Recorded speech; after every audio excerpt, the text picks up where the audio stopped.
Your feedback. If you turn the mic down a little bit. I got what? A little feedback. Good evening, and welcome to the Litchfield Board of Selectmen meeting, Monday, June 8th, 2020. The board is just out of a paperwork review. I'd like to call the meeting to order at 6:37 p.m. and ask everyone to please stand for the Pledge of Allegiance.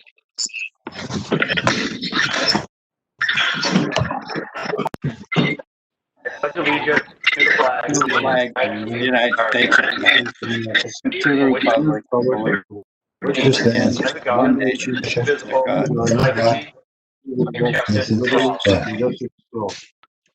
6:37 p.m. Stand for the pledge.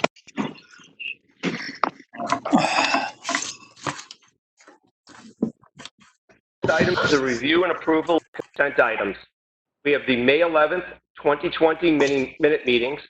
We have an account payroll manifest of June 7th, 2020 in the sum of $137,856.81, and of June 9th, 2020 in the sum of $266,458.50.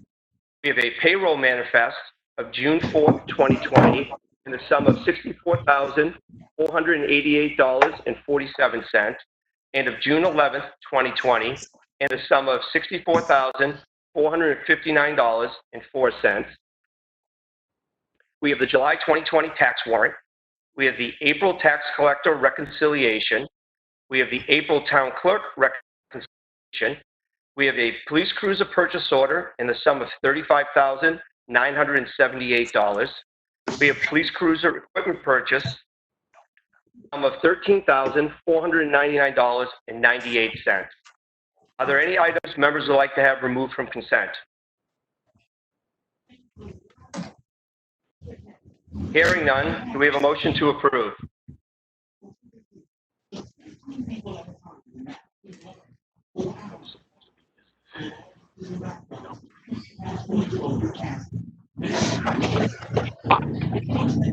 You need a motion? Anybody make a motion to approve consent items? So moved. We have a Richard. motion by Mr. Larry. Mr. LaSalle's first motion, I seconded it. Okay, and a second. Give him due credit. He's my elder. Okay, all those in favor? Mr. Larry? Aye. Mr. LaSalle? Aye. Mr. Lynch? Aye. Mr. Pinciero? Aye. I am also an aye. Motion carries 5-0-0. Are there any other items of business members would like to have added to the agenda this evening? I have a question. Sure. It said, on the review and consent, you had temporary suspension of maximum earned time limits there. We haven't talked about that. That's going to be a business item further down. It was just placed there by mistake. Okay, just wanted to answer that. Thank you. Thank you. Okay. Since we have no other items of business, public input will occur no earlier than 6:45 p.m. First item of business this evening is deed waivers. Teresa Briand, Town Clerk, Tax Collector. Welcome, Terry. So I sent everybody an email with a packet for the deed waivers. Mm-hmm. Everybody get that? I don't think I have it. I don't remember seeing it. I sent it before I left the so it was somewhere around, I don't know, 5:30. Tonight? I sent it through the fax machine. I mean, the copy was. Yes, myself either. So basically what it is it's a letter of the individual. These two properties, the property is deceased, passed away,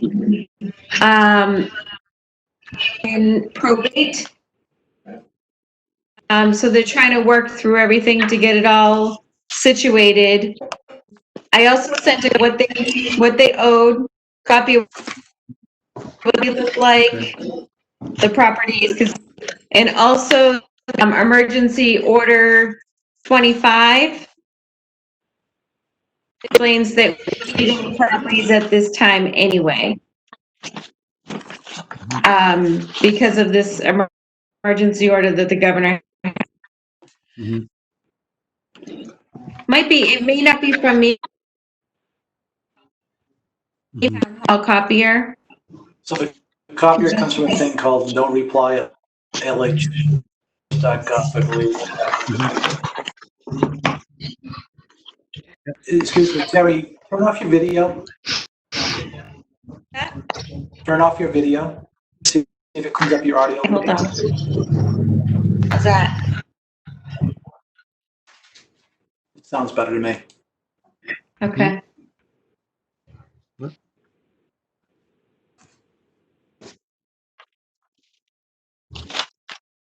Put your video back on. I keep seeing Mr. Lynch's face.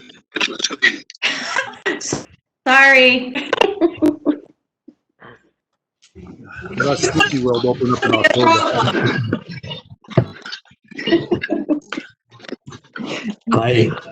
I'm speechless.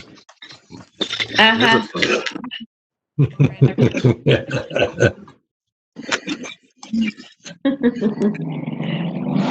All right. We don't have anything. Yeah, I Was just it sent? searched mine, and I don't have anything. You know, I'm looking right now. I don't have anything. I have nothing on mine. So, Yeah, I'm gonna give, you guys come in and sign the manifest tomorrow. So I'm gonna leave this whole pack anyway for you to look at, resend it so that it has it. The two deeds will be on the top. And like I said, the attorney's letter will be in there just stating that, he passed away and there's two properties that are now in probate. And they're working at, one of them, the bill is, let's see, 2017. It's $1,290 for one of them.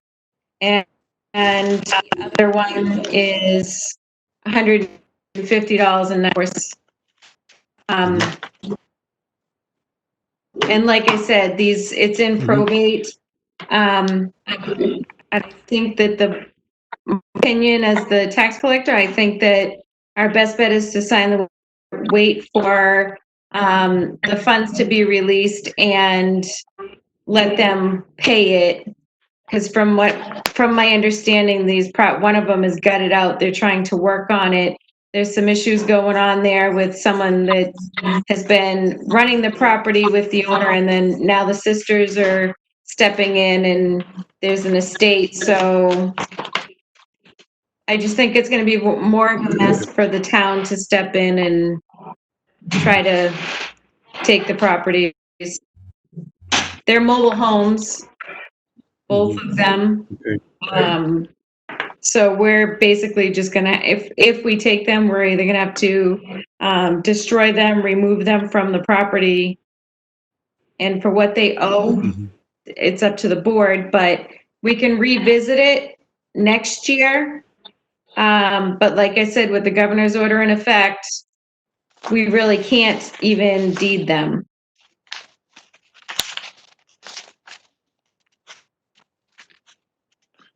Okay. So you recommend that we sign the waiver and let them get on?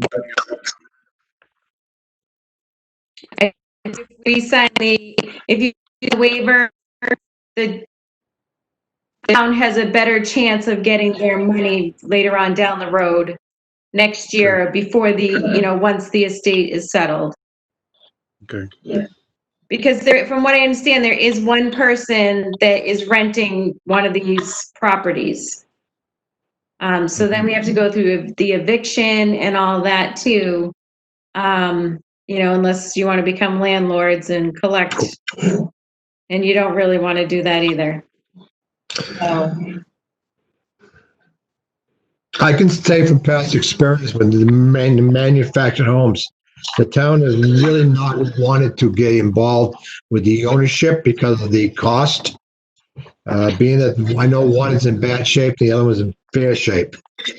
And I would let the probate or the courts or the judges or whoever is involved due to the fact that we can't do anything because of the governor's orders, I would say we just hold.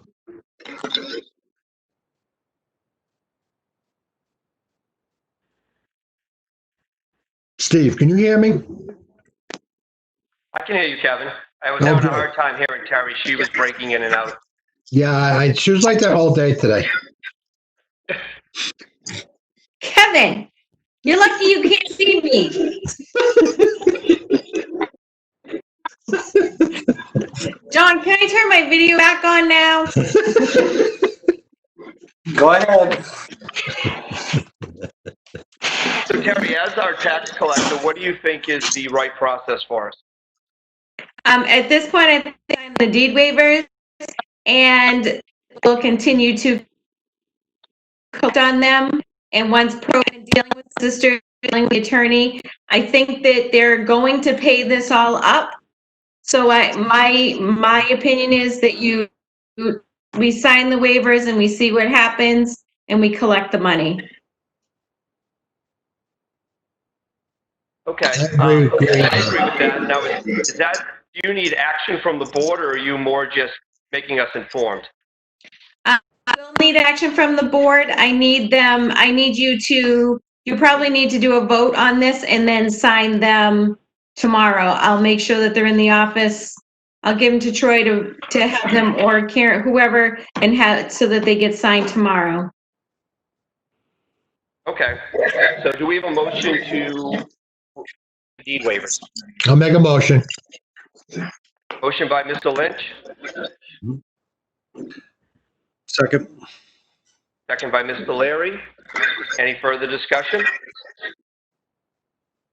All those in favor? Mr. Larry? Aye. Mr. LaSalle? Aye. Mr. Lynch? Aye. Ms. Guerrero?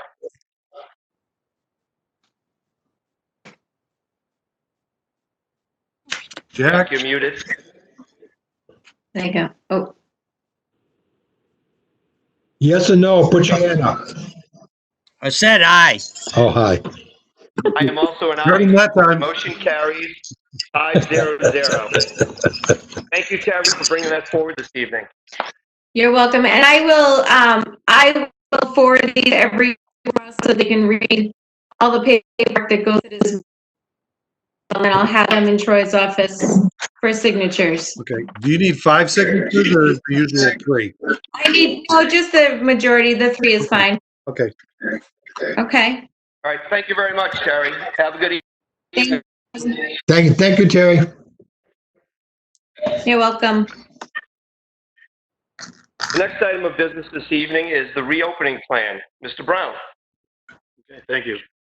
As I think a lot of us are all aware, a lot of businesses and municipalities are starting to have a discussion about reopening their operations under the guidance that the governor is providing. I have worked with our emergency management team in developing a reopening plan for the town hall operations. So this is specifically just for our town office operations, which consist of the town clerk, tax collector, and the building department, administration, welfare, those types of services that are offered here in our building.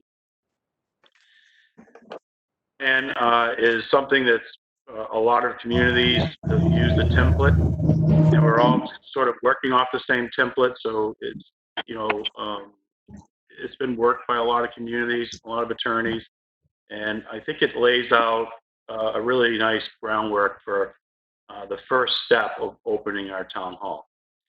I would say that this policy would be very difficult to implement if we had not been able to recently put some changes in effect at our building. And we'd like to thank John Brunel for all his effort Terry Brian for all her efforts in working with various contractors in making some modifications. Those modifications include, we have now installed an outside drop box. So Terry has overseen that project, and it was installed this weekend.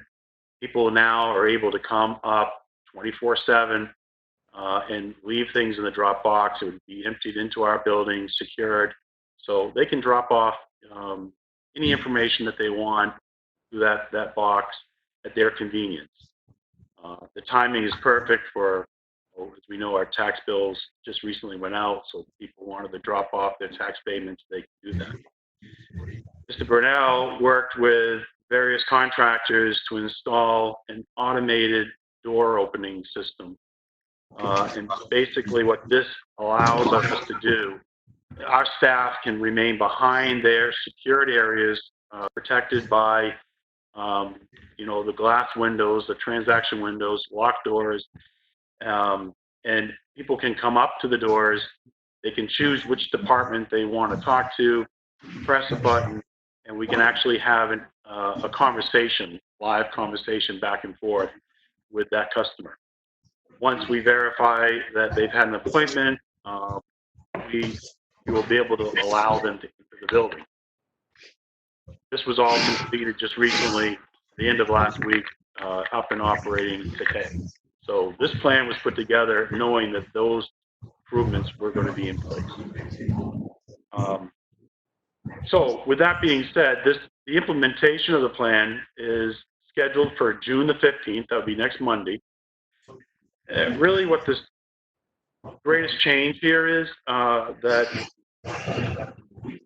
now we're still going to be accepting customers by appointment, but they are going to be able to enter the building. So they'll have 9 o'clock to register a vehicle. They'll come up to the door. They'll press the intercom button. We'll have a conversation with them. If you adopt this evening, it's going to be a requirement that anyone who enters the town building will be wearing a mask. If you don't have a mask, we'll have a mask available at the entryway for them to put on. They'll be asked to sanitize their hands. We'll have hand sanitizer in the entryway as well for them to sanitize their hands. We'll then proceed to the transaction window, whether it be the building department or the town clerk, tax collector. Right now, we're probably just going to be allowing one individual, one customer in the lobby area at a time. We may, once we start operating, we may allow another customer, depending on, if it's a different transaction. The town clerk, tax collector can only accommodate one transaction at the window. The building department, administrative window, we can only accommodate one transaction. So we really don't, the lobby area is pretty small. We don't want a lot of people in there. We'd rather see, have people enter, be safe, do their business, and exit. So we'll just try to manage the traffic like that. And as we get further into the reopening plan later down the road, maybe you start to see where individuals would come in and would have a line system where they could be 6 feet apart. But we're not doing that at the start on June the 5th. How about the police dispatch window? The police dispatch window, we will be closed. So we're only opening up the lobby area for administrative purposes. That will remain closed, and we've done this strategically so that we can concentrate on our customers at the windows. If we had that additional third window, it would actually complicate things. So the police department's managing their traffic. They have a they have a way, their preferred method is obviously, depending on the situation, is that they'll meet the customers in the parking lot. If there's any reason that the customer needs to enter the building, they'll bring in that customer into a secured rear entry. I believe it's the where those customers. So again, I want to make sure the selectmen are aware. I'm going to be asking that you approve this plan this evening, and the most important part here is that we are going to require. We're asking that the selectmen require citizens to wear a protective cloth face, disposable mask covering their mouth and nose at all times when they're in the building. We would, this plan has a notice that we'll have on the outside of the building so that everyone will be placed on notice about the face covering and hand sanitizing. There's a section in here about employee health and protection. And it discusses what we want our employees to be aware of if they're having any symptoms whatsoever of flu-like symptoms into COVID-19, that they be aware of it. We've got signage throughout the building. And if they have these, these symptoms, that they stay at home and contact their supervisor. In addition to that, we have a checklist that they are to review each day. It has a series of questions, again, really trying to rule out any flu-like symptoms, if they traveled internationally, if they have a fever that exceeds 100 degrees. If they don't have a thermometer at home, we've been able to purchase touchless thermometers. We have them available here for our employees to use. If they answer yes to any of the questions on the questionnaire, they're asked to stay at home and contact their supervisor. We had a discussion today about employees wearing masks while they're at their work, while they're in the office at their work area.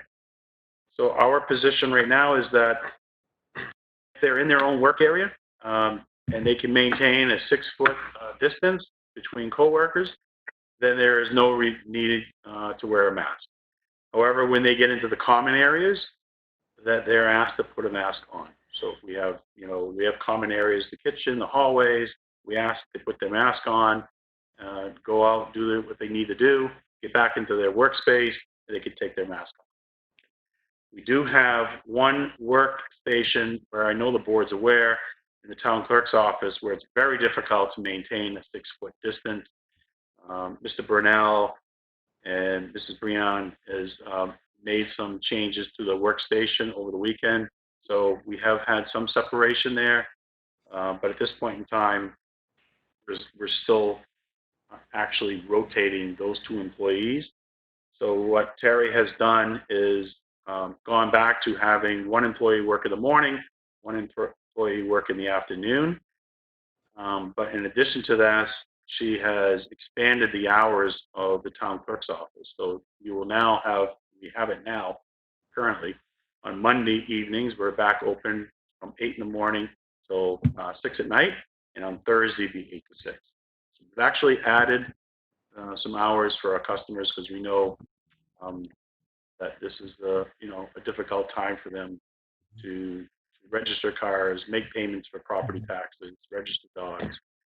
So this we hope not only protect the safety of our employees, but help the customer service. Yeah, because there are a lot of people going back to work now, so we're going to need the added hours. Yeah.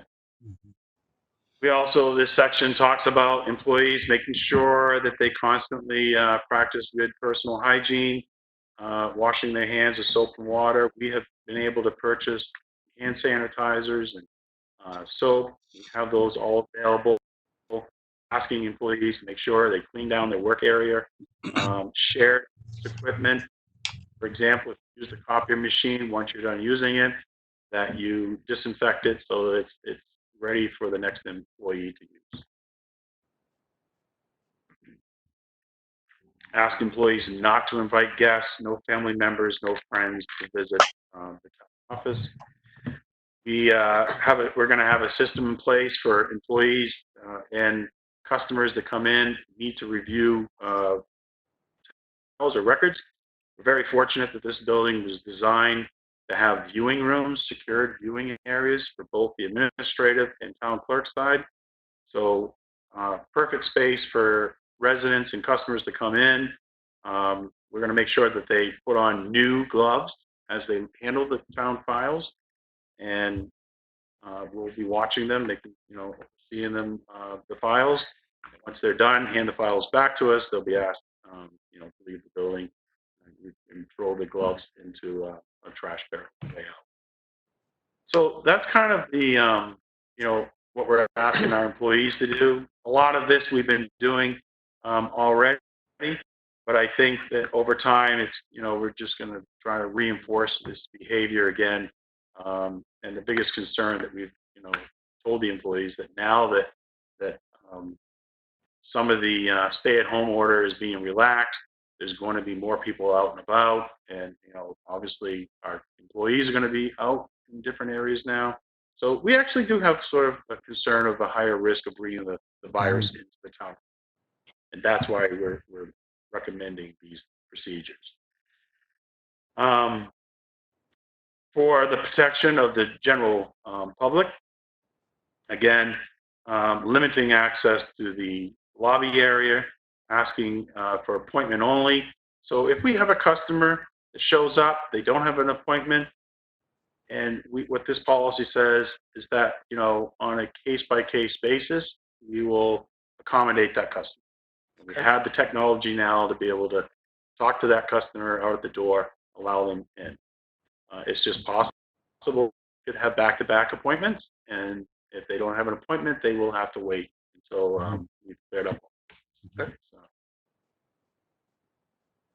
one of the things I want to make the board aware, we're encouraging all of our residents. We ask them not to use cash. If they could use personal check or a credit card, electronic payment, prefer not to have cash at the town office. And this, something we'll try to promote. We are marriage licenses, from what I learned from the town clerk today, is that I guess almost all the town offices in our area have stopped processing marriage licenses. So we're starting to, have folks from Manchester, Hudson, Londonderry, Derry. They're coming to our town clerk office asking us to process marriage licenses. We're not going to do that. We're only going to accommodate our Litchfield residents. And the other thing that's in the stay-at-home order is very important is that we do post in our meeting rooms, conference rooms, the lobby area, that we actually have a posting of what we feel the maximum capacity of that room can be to maintain 6 foot. So we'll be doing that calculation to the best of our ability. Also limiting that are up, just so that we don't want multiple pieces of furniture out there. One at the town clerk's transaction window, one at the administration. We're going to change the chair cloth right now. We'll go to a vinyl chair so we can disinfect. Another big thing, it's really important, we had some conversation about this today, and at the end, we made a decision that the public restrooms that are in the lobby area would be closed for public use. And the reason for this is, right now, the guidance is that if you're going to operate public restrooms, that they can be cleaned every 2 hours. And we just don't have the staff ability to go through these restrooms and clean them every 2 hours. We have contracted service where our employee that we have is a part-timer who comes in after hours and disinfects the building. We're also, this policy, and what we've learned is that our HVAC system, we want to make sure all of our HVAC system filters have been changed out. And if possible, clean the ventilation system, and try to see if we can make adjustments to increase the fresh airflow. This is some stuff that we've learned that, commercial buildings are doing to try to minimize the spread of the virus within their work environment. And the last couple things that, I've had committee members and residents asking about is our public meetings. When are we going to go back to having public meetings at the town office? And as you know, right now, the last action the board took on this was to prohibit public meetings at the office. We would only have no more than 3 personnel in the town office during a meeting. So typically it's been the chairman, myself, and it was the Litchfield Cable Access Television employee, but they've since been able to do everything remotely, so they no longer need to be in the building. But I just wanted to point out to you that we could have public meetings at the town office as long as we don't exceed the a gathering of 10 or more. We also need to do the calculation to keep everybody 6 feet apart. So if the this room we're in only accommodates 6 people based on the calculation, we'd have to stay within numbers. So at this time, I'm not recommending that we change anything. However, I'm very hopeful that with some new guidance coming out of the governor's office, that I'd be more comfortable seeing that restriction of 10, that number be increased, so that we can try to accommodate all the selectmen and a couple members of the public, for public comment. Right. But I know that the board. I just want the board of selectmen to be aware. You can actually meet. Other boards and committees could actually meet. You just can't exceed that capacity of 10, which is not easy to do. No, and I think what we do is we kind of see what the calculations come back at for the capacity. And then we looking at what is the guidance coming out of the governor's office. Speculation is that number will be increasing based off the calls that we're on. So I just think we wait and see. And then just at the last section here is return to normal services. And again, I put this as to be determined at a later date and time by the Board of Selectmen upon consulting with the emergency management team. So, and I should have said that the public meetings, if you agree with this, that we remain virtual until further notice by the Board of Selectmen, again, consulting the emergency management team. So the emergency management team, I know Chairman Weber has been involved in all of the meetings. It's been a fantastic resource. It has. Led It's by been our great fire chief, collaboration too. all of our department heads, and everyone's concerns and input is all welcome. And we've kicked from the start of this. There's been some issues that have come up. Everyone has. It's nice to see the different personalities actually coming up with different creative solutions. It's wonderful. So it's a really great resource to use before we make any decision on anything going forward. So with that being said, I welcome questions that you have, but I would like to have the Board of Selectmen, if you're comfortable with this, adopt this plan, and this would be our roadmap going forward for the operation of the town office administrative business. Gentlemen, do you have any questions? This is Rich Lascelles. Question concerning the equipment that has been installed. I'm assuming that we're going to get refunded by the federal government on those. That is our assumption.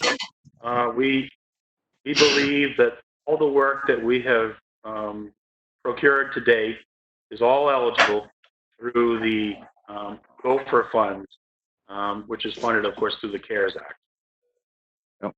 The other question I would have concerning wearing of masks. There are people who have health issues that prohibit them from wearing masks. I don't know that you can require anyone to wear a mask. You may have to also provide a shield in lieu of Mhm. That's a good point. This plan, we could add this unless mandatory mask, unless there's a medical. Mhm. No. Here, they could wear a shield. Mhm. I have a deviated septum, which sounds kind of sexy, but it hurts me to breathe. And I can breathe for a while through a mask, but not too long. Mhm. Is Tara still on conference? She is. Yeah. She might be muted though. I'm here. Terry? Problem meaning not wearing a mask if they can.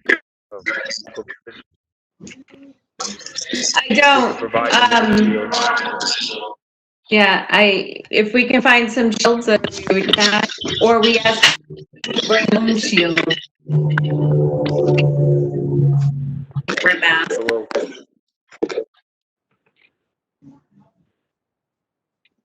So I can, we can amend, we can add some language to this to allow that exception for medical conditions. I think it's good.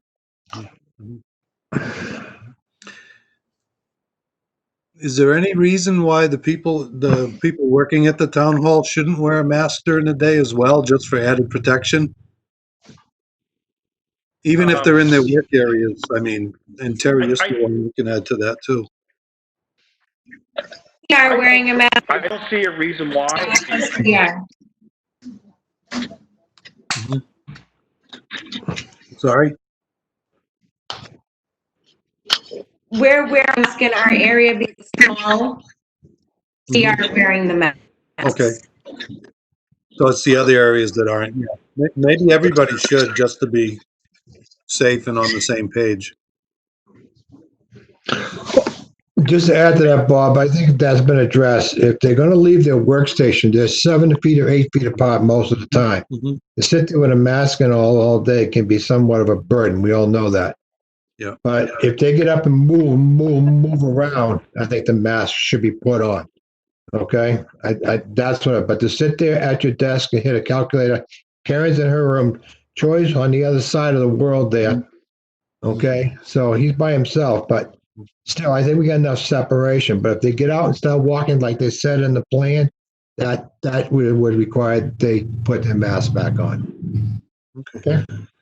I understand what Bob is saying. My concern is just the protection of the people working there, especially with increased traffic coming in the building now. Right. Keeping our people safe. Terry, knowing your workload has increased tremendously because somebody sent out a bunch of tax bills. Okay. You need both girls there all the time now or not?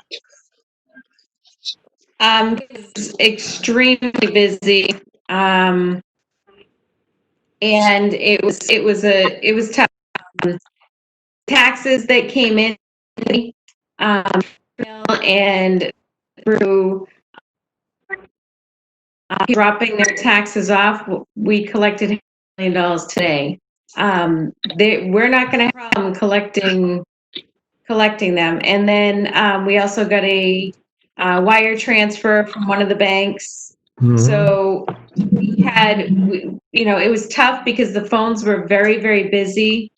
And it was, we were trying to get all the mail done. We were trying to get the customers. We had a lot of customers showing up today. We tell them, I don't want to discourage them. I want them to come in, use that drive, put their payments in there.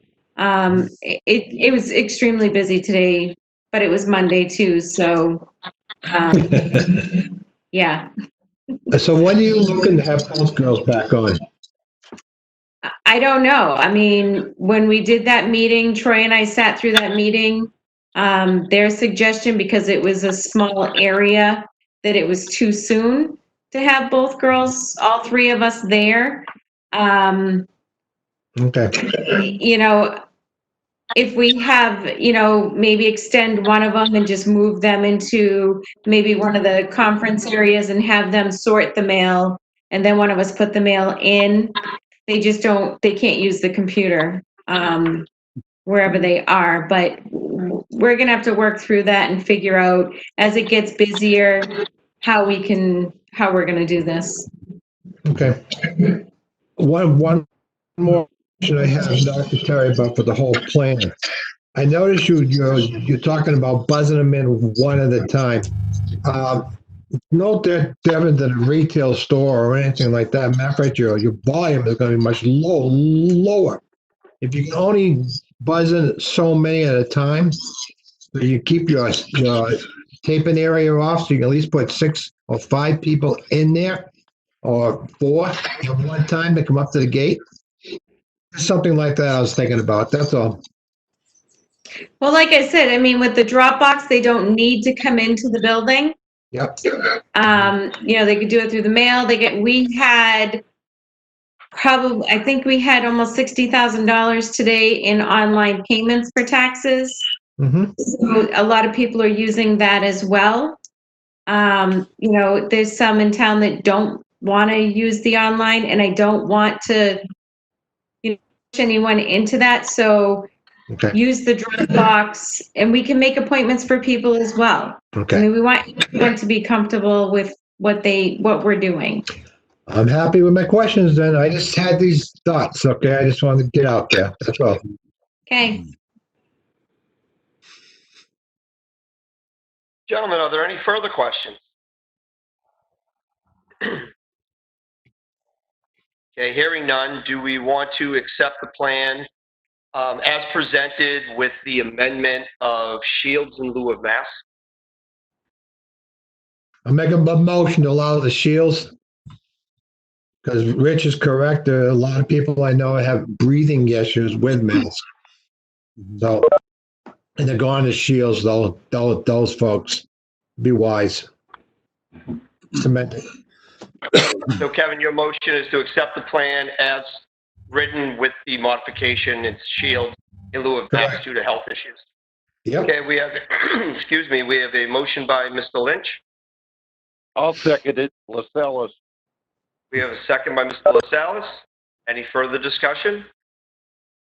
Okay, all those in favor, Mr. Larry, Aye. Mr. Lascelles, Aye. Mr. Lynch, Aye, hand up. Aye.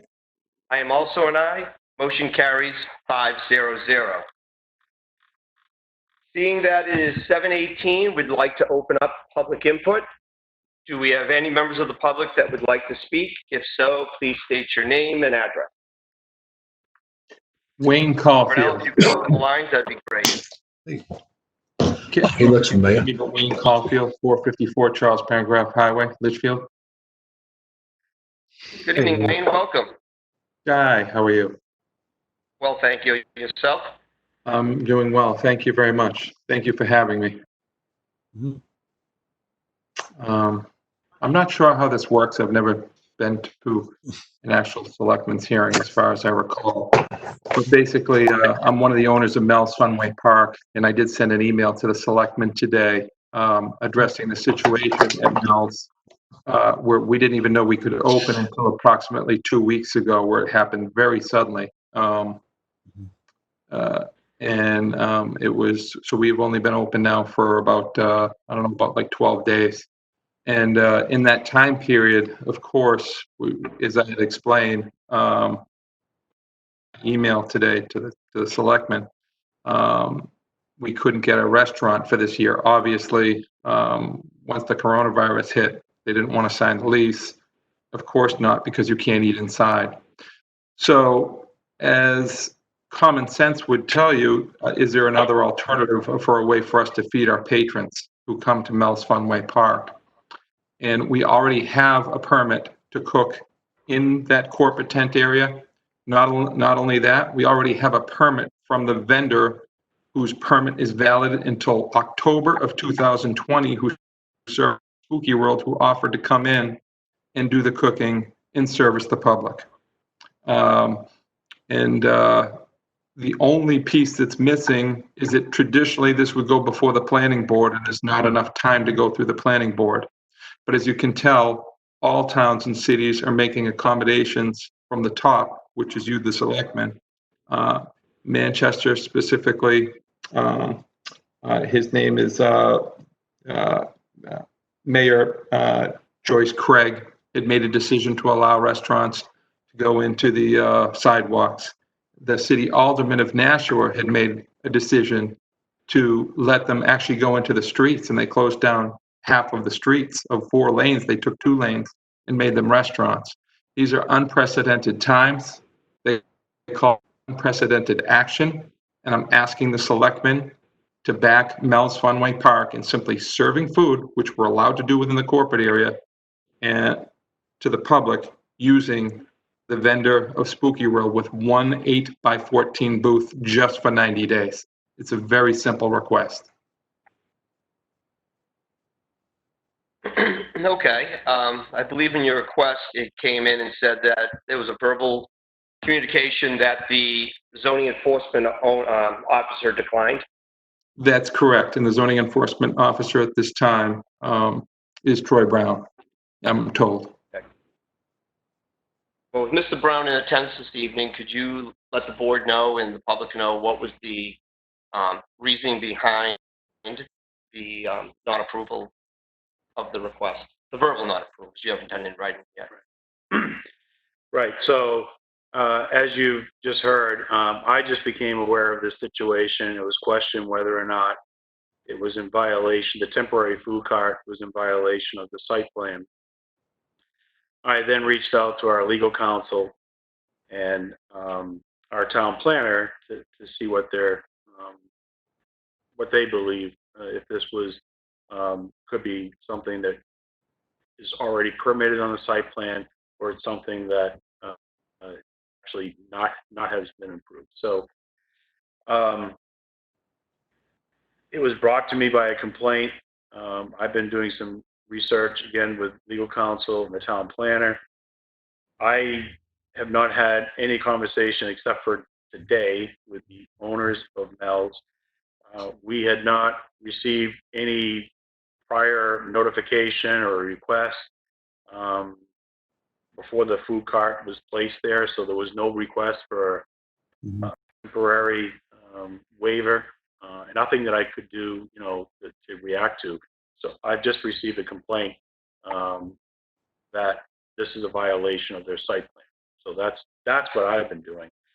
I spoke to the owner. At first, this is, to explain to you how the complaint came into me as if a shed was placed on the property and they're planning to sell food out of it. That's how the complaint comes in. Okay. Later, I learned by contacting the owner of the food cart that the food cart is one of the carts that they use during Spooky World. It's an actual type of a carnival type cart, all stainless steel, high grade, cooking quality cart. So it's not, but if you drive by it, it's got a wooden facade on it. It makes it look like it's a shed. So there's a question whether or not they needed a building permit, because someone thought that they just put a shed, just dropped a shed down. The rumor was they're going to sell some hot dogs and stuff. So it would have been nice if somewhere along the way, management of Mel's would have contacted the town, let us know what their plans were, and asked, for guidance on it. But that's not how my involvement was. I came in as a complaint, and we're acting on very limited information. So Apologies to the town. Everything. If we weren't involved in it. Let me finish, please. Yeah. Let me finish, and then I'll just turn it over to the Board of Selectmen, because really that's where it's going to go. Okay. So I've been advised by legal counsel that my job as the zoning administrator is to enforce the zoning ordinance. I've consulted with legal counsel. I've consulted with our town planner. They have said that, the diner that's on your site plan, that's not what's occurring here. That is the extension of that operation hasn't moved outside, which we've seen a lot of restaurants around the state. This is what we see happening today. Operating restaurants extending outside patio service.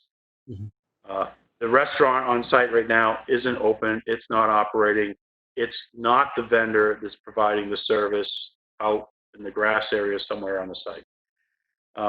Also, as you know, there has been ongoing work between Spooky World, Mel's, between enforcement and the planning board over a course of, I'll say, a year and a half, maybe 2 years, on actually meeting and updating the site plan.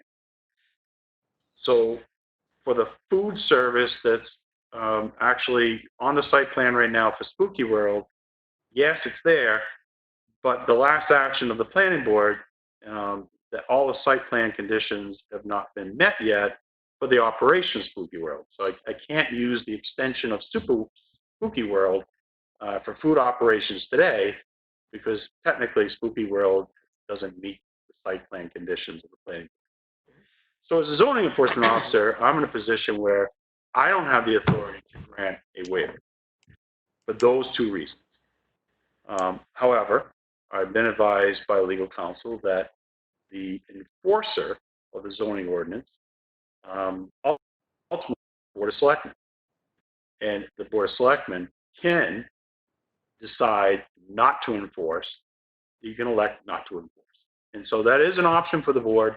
You could elect not to enforce at this time due to COVID-19, and due to the fact that we're looking for, a temporary waiver of enforcement. But I don't know, again, is what it is that you'd be waiving. All I know is that there is a food cart that's been positioned on site. I don't know the hours of operation. I'm hearing today 90 days. So I don't have any specifics. So I would think that if the board was going to grant a waiver, that you at least have some specifics, so that as we continue down the road, we all, the ownership, the Board of Selectmen, everyone understands what the guidelines are. If this is going to operate 7 days a week, whatever hours, and the termination of the waiver is September the 4th, September 30th, I don't know, and so it's nice to have management on the phone here this evening, because maybe at this point in time, tell us exactly what your plans are for the food cart service. Exactly what our plans are is it is temporary in nature. It's literally a portable little food cart that can be removed. Literally, excuse me, after 90 days, we could we fall into Spooky World anyway at that time of year. It would go back into Spooky World. I know Troy said that isn't done yet, and that's true, but we're wrapping that up on Spooky World. We are approved for Spooky World this year, but we have some modifications that we're still in the town process going for, which have nothing to do with this. The hours that we would be looking for would be simply to mirror Mel's Funway Park, what we've been approved for. We will not open any hours any longer than Mel's Funway Park. That's kind of simple. That would be the waiver. We'd be looking for food for 90 days, and basically mirroring the hours of Mel's Funway Park in existence, which are approved by the town. If you want those hours, I can give them to you. They do switch from week to week, but they max out at a point in time. They max out from 10 to 10, Sunday through Thursday. Sorry, I didn't mean to cut anyone off. And then on Fridays and Saturdays, it goes from 10 to 11. So I guess if you had to put something on the permit, that would be it. Because presently you're open Friday, Saturday, Sunday. You haven't started your weekday thus far, correct? Yeah, that's correct. We're just trying to make our way through. We're doing about 33% of the business and just trying to survive. And we're just asking for the help of the town to get us through this process, just to get us through the season. We really feel it's an entirely reasonable request to have some temporary food service there just for this summer. Because to own and operate a whole entire restaurant wouldn't work. Again, that individual bailed as soon as we were just about to sign a lease. I'm glad we didn't sign a lease with that gentleman, because it would have been a disaster for him, this year. Obviously, you can't eat inside restaurants right now. So yes, sorry about that. I know in the pending site plan that's going through right now, and you guys are going to have a compliance fee on September 2nd, 4th, whatever the date is on it, there is an area that's out back towards a ticketing booth that is for food trucks. That is part of that. That's correct. And I understand with the operations you have right now, there's nobody back that far in the field, so therefore it doesn't make sense to put a food truck back there for the individuals. I'm looking at the corporate area. I really didn't see personally any area there that says cooking. It just says corporate functions. I know you do barbecue there and so forth, or bring food in to be catered. Have you put any thought into actually putting the food cart over by where the restaurant is, where there's already a diner there? You have the outdoor patio area. You possibly could put the trailer out there, and then you'd be able to put tables and socially distanced patrons. Mhm. Yeah, it's a small area. What we're doing with the social distancing is it's quite a distance away that we're placing our tables, again, by order of the governor. And honestly, that is the best area where the corporate area is, just to be honest with you, because it would be very tight in there to fit that booth in there and then start putting the tables, you know, at a minimum of, I think it's 12 feet away from one another. By the time you add up those tables, you don't have that many people to sit. It's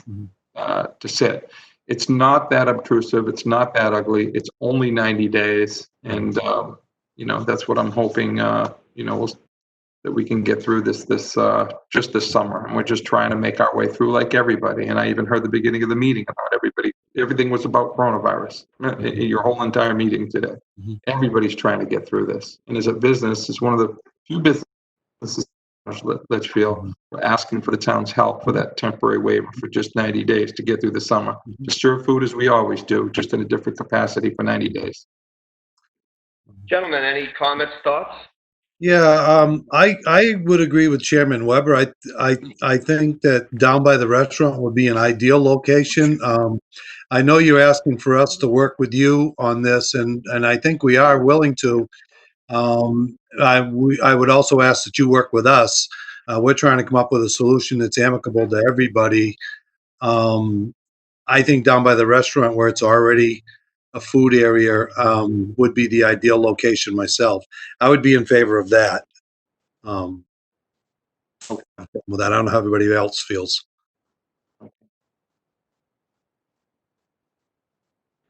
Anybody? I believe Kevin is speaking, but he is on mute. Okay, how's this, a little better? There you Can you go. hear me now? We can hear you now, Mr. Lynch. I understand what Bob and Mr. Weber has said about up near the existing. Problem is that having something there like is subject to traffic. You got a lot of cars parked and stuff like that. There's no real good spot to let to be, where people could stand and be 6 feet away from each other and take up more space. I think if you put it down next to the corporate area, it's the better location. You're trying to keep things out of the parking lot as best you can. As you notice now, they got rope off areas just to go up to the putting greens. Okay, it takes up a little bit of space. So if the food was kept down towards there, it'd be wiser, because you got more space to mingle and be away from all. Okay, that's how I feel about it, because you're in the driveway if you're next to the restaurant. There's no real place to put it and still get your distancing. You'll be taking up more parking as well, is my thought. As for us waiving it, I think that's a great idea. The restaurant will not be open, so you got nothing to worry about there. It's just for it's just for this temporary event. I think it's wise. Most cities and towns are looking at this, keep the businesses going. I think we got to work hard with them as well. And they are fully aware that they got to get their site plan stuff done. But this is something that was not expected when they did the site plan. This quarantine and all this stuff.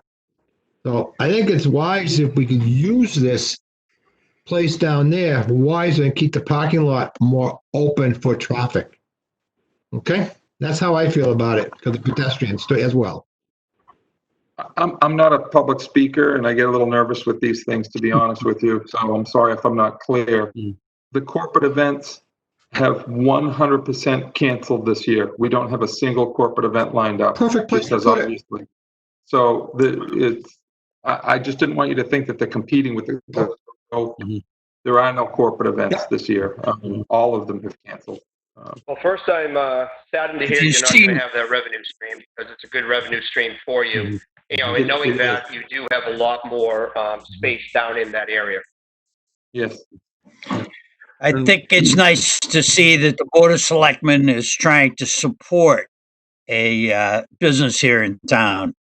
I think we need to support him in any way we can. If he decides that he would like to have that food cart where it's placed now, I think it's his idea, and I have to agree with him. As Kevin said, keep him out of the parking lot. But I am in total support of this. Okay. Thank you. Mr. LaSalle, do you have any thoughts? I was on mute. I would echo what Jack just said. I think it's good for us to see a big encumbrance, and I would support the waiver. Okay. I can agree with that too as well.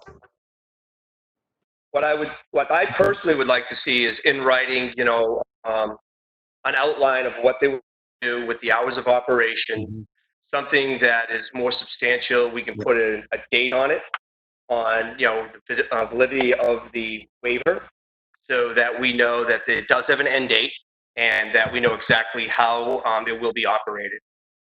How does everyone else feel about that? I Okay. totally agree with that. I think we should have something in writing, and they should try to get it to us as soon as possible if they want to operate this. Wayne, is that something you can provide us? Yes, absolutely, yes. Tomorrow morning? So just to be clear, you're looking for operation in the hours, is that what you're looking? Yeah. And Correct. the duration In the and the duration, yes. Okay, great, the duration, the I would say, Wayne, talk to Troy and get specifics from Troy, what we're looking for and what he's looking for as the enforcement officer. And we've already stated as a board that we'll support it. So, Okay, thank you. So I can tell you that the hours are from 10 to 10, no later than 10 to 10. I can just tell you what they are if you'd like. And then just for 90 days from today would be more than suffice for the summer. yeah, just bring it in writing. So if you could just put that in writing. Okay, sure. Yeah. Absolutely. Okay. Everything's writing these days. Okay, no worries. I'll send that to the board. Thank you very much. I appreciate it. One question. One question. Troy, being that you said it and being a little bit of knowledgeable in zoning, unfortunately, council is right. Okay, our board can waive this in this case on the enforcement sense. So we don't really have to worry too much about that one. Just want to say it that way, okay? We're clear.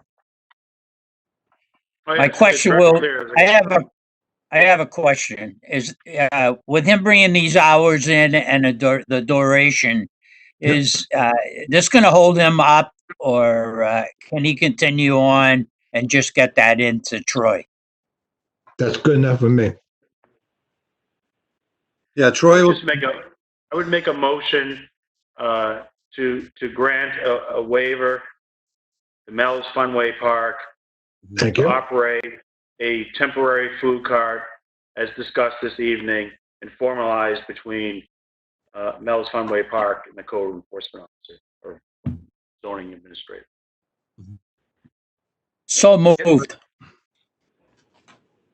We have a motion by Mr. Pinciero, Second. second by Mr. Lynch. Any further discussion? All those in favor, Mr. Larry, Aye. Mr. LaSalle, Aye. Mr. Lynch, Aye. Mr. Pinciero. Aye. I am also an aye. Motion carries 5-0-0. Thank you. You're most welcome, Thank you. Wayne. Thank you for your Thank you, input. gentlemen. I appreciate you giving me the time to speak tonight. Thank you very much. Most Goodbye. welcome. Have a good evening. Thank you. Bye-bye. Do we have any other members of the public that would like to speak this evening? This is Nicole 40, 85 Page Road. Hi, Nikki. Welcome, Nikki. Hello. I just really quick, and I appreciate having a moment. due to the coronavirus and how that has changed everything going on up at the State House, as we all know, I am the representative from Litchfield as like the public open representative on the commission on the environmental and public health impacts of PFAS and PFOAs, specifically in Merrimack, Bedford, and Litchfield. So due to the Thank you for taking coronavirus, that on for us. yeah, no problem. Ralph Boehm is also on the commission as well in his capacity as state rep. So we unfortunately have not been able to meet. We're supposed to be meeting monthly, and I have not been able to get a solid update on when we're going to meet again. But I just sort of wanted to bring it to the Board of Selectmen's attention that, there are definitely people in Litchfield who have been impacted by this issue and that are, really looking for some solid support as much as possible from the town. There is a bill that I believe it's going to the full Senate. They had taken a whole bunch of PFAS related bills and put them all together to try to expedite the process. It's HB 1264. So just to bring it to the Board of Selectmen's attention, there are a couple of bills there that are of interest to some Litchfield residents who have been impacted by this issue. And I was asked by some residents to just bring it up as an issue that this is not lost, given everything else that we've had to deal with due to the coronavirus and then all of that normal town stuff. So just putting it out there that people keep it on their radar, that this is still very much an issue in our town that people are very concerned about. Thank you.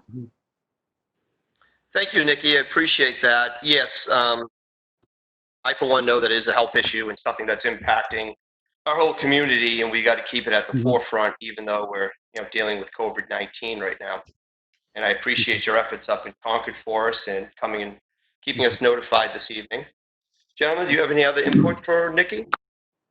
We've discussed this a few times on the board, and I know that Troy's been working with, I think, legal on this in various areas. But yeah, it's something that we have discussed a few times, Nikki, and we do try to keep it on the forefront. So if you guys have any questions about where we are, I would suggest talking to Troy. Sorry to throw you under the bus, Troy. Last time we discussed this as a board, it was right at the start. It was our first meeting after the election, and of course then the COVID-19 hit. Yep. So, but the board, was looking to try to have a meeting with legal counsel. Yep. Typically, we have done that, face to face, having a non-public session with legal counsel to go over the status of where we're at with, the issues that we sort of had several demands from St. Cobain, and those meetings at this point in time, we just the COVID-19, we put them on hold, but thinking that these remote meetings might go away, I don't know where we're at now. We may have to actually coordinate a remote meeting with legal counsel to get an update. Which sometimes I'm not sure, it can be productive. Sometimes we have problems with, different audios and stuff like that. A discussion like this, I still would like to see it face to face. All due respect, Troy, I think we can get a on-site at the town hall with legal counsel and the 5 of us, or the 6 of us there. I think we can. As long as we know what the calculation is of this room, we could Should definitely be quite easy. something out with this one. Quite simple. Yeah. And if we couldn't have it there, could we have it next door at the fire station in that conference room? That's a much bigger facility. I think at the time that is still locked down because it's the Emergency Operations Center. Mhm. I don't think that that's changed thus far, but we could definitely get Okay. with the chief and ask. I think this room can accommodate. I think so too. Like Okay. Lynn says, we have the ability to have 5 The selectmen, room. myself, Yeah. legal Six counsel. legal sound. I mean, under Okay. 10, definitely Okay. spread out. There's room in there for All 10. right, so if Troy, if you could reach out Sure. and see if we can get something onto the docket. If we can't get all of us in, we can always ask Kevin to stay home. Well, I was in a corner anytime. Sorry, Bob. Back to the old days, huh? All right. Thank you, Troy. Thank you, Nikki. Do we have any other members of the public that would like to speak? Okay, hearing none, I'd like to close public input at 7:47 this evening.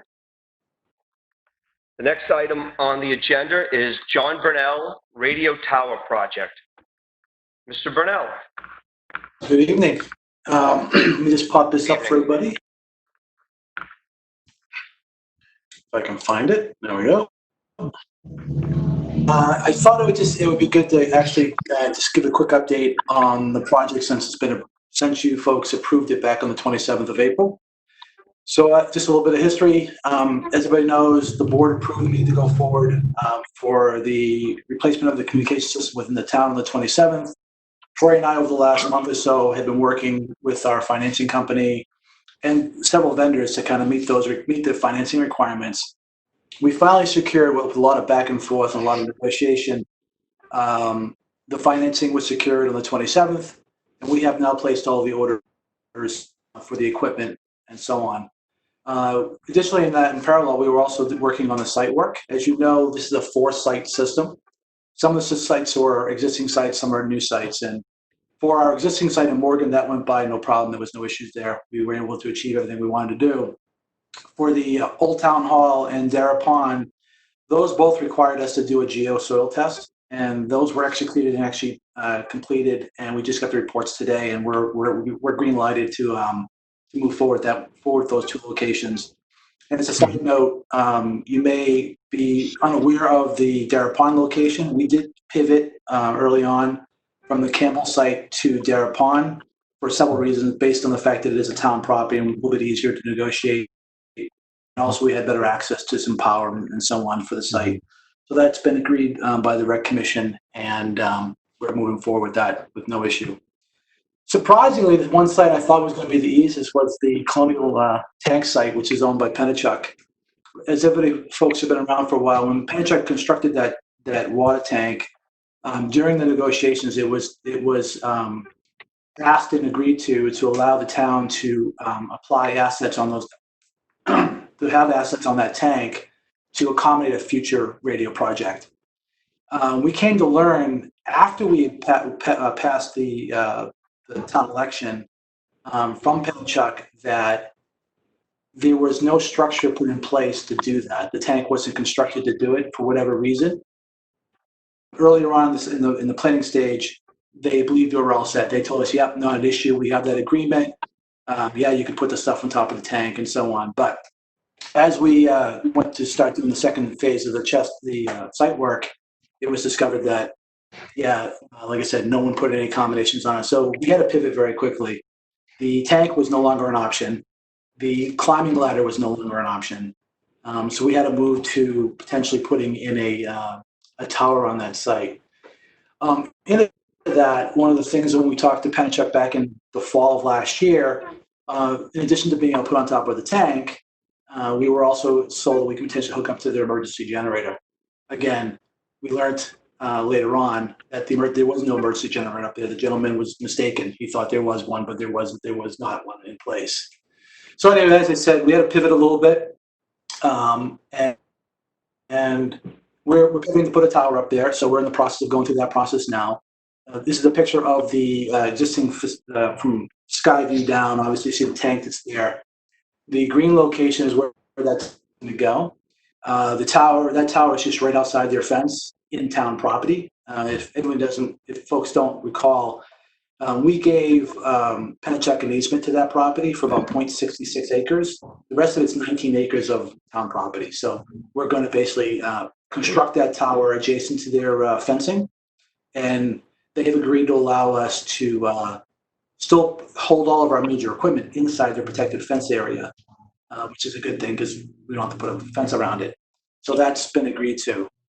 As I said, one other thing was, which became obvious, was the Colonial site is our primary location, and not having emergency power, we can't do that. So we had already accommodated that in our plan anyway, so it wasn't too much of a pivot, but we'll be also putting a small generator that will run that gear for several days on propane power if it's required.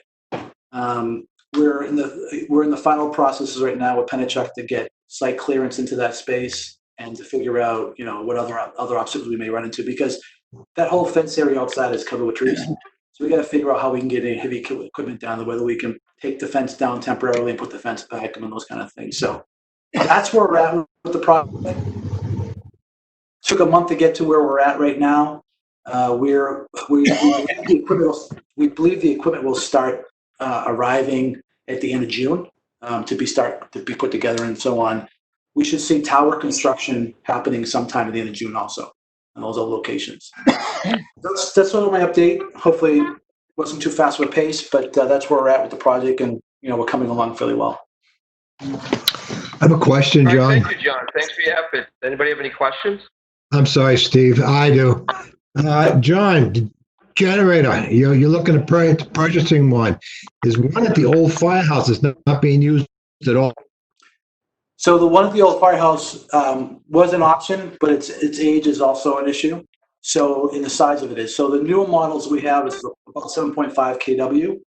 It's about, with the switcher and all that, we're looking at $2,500, right? So that's the path we're probably going to take.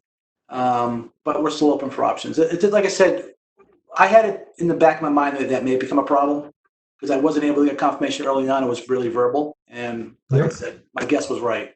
So thank you. Yep. Just a thought. That's all it is. Yep. My only question would be, John, are we still on budget? Yes, we are still in budget at this point. Okay, with all the curveballs? Yeah, so if everyone remembers this, the way I started the project was, the bulk of the project was about $688,000. Mm-hmm. That's for everything. The other part of the project was to allow us to purchase what I call subscriber radios for the DPW and so on. Yeah. We've been able to bring those pricing down, and I can still achieve what they need, even if I've got to cut into that budget a little bit. So It's going to be tight, but we'll make it happen. That'll make my friends on the budget committee happy. Yeah. I'm only allowed to spend $700,000 from the bond perspective, or from the financing. So we'll make it happen. You have friends? Thank you. Okay. They all seem to like him over there.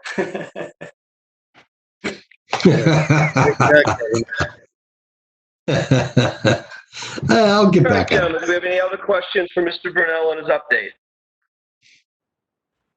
No, thank you very much. Okay, hearing none, we'll go to the next item of business, which is John Brunel, portable radio purchasing policy bid waiver, $52,544. Mr. Brown. Okay. I've asked John Brunel to present this. He's actually provided you a good document giving you the background information you request. And John, you want to go ahead? Yeah, I mean, simply my request is, I think I told you early on in this project, we're trying to combine these services together. So we're trying to treat the case of the project together.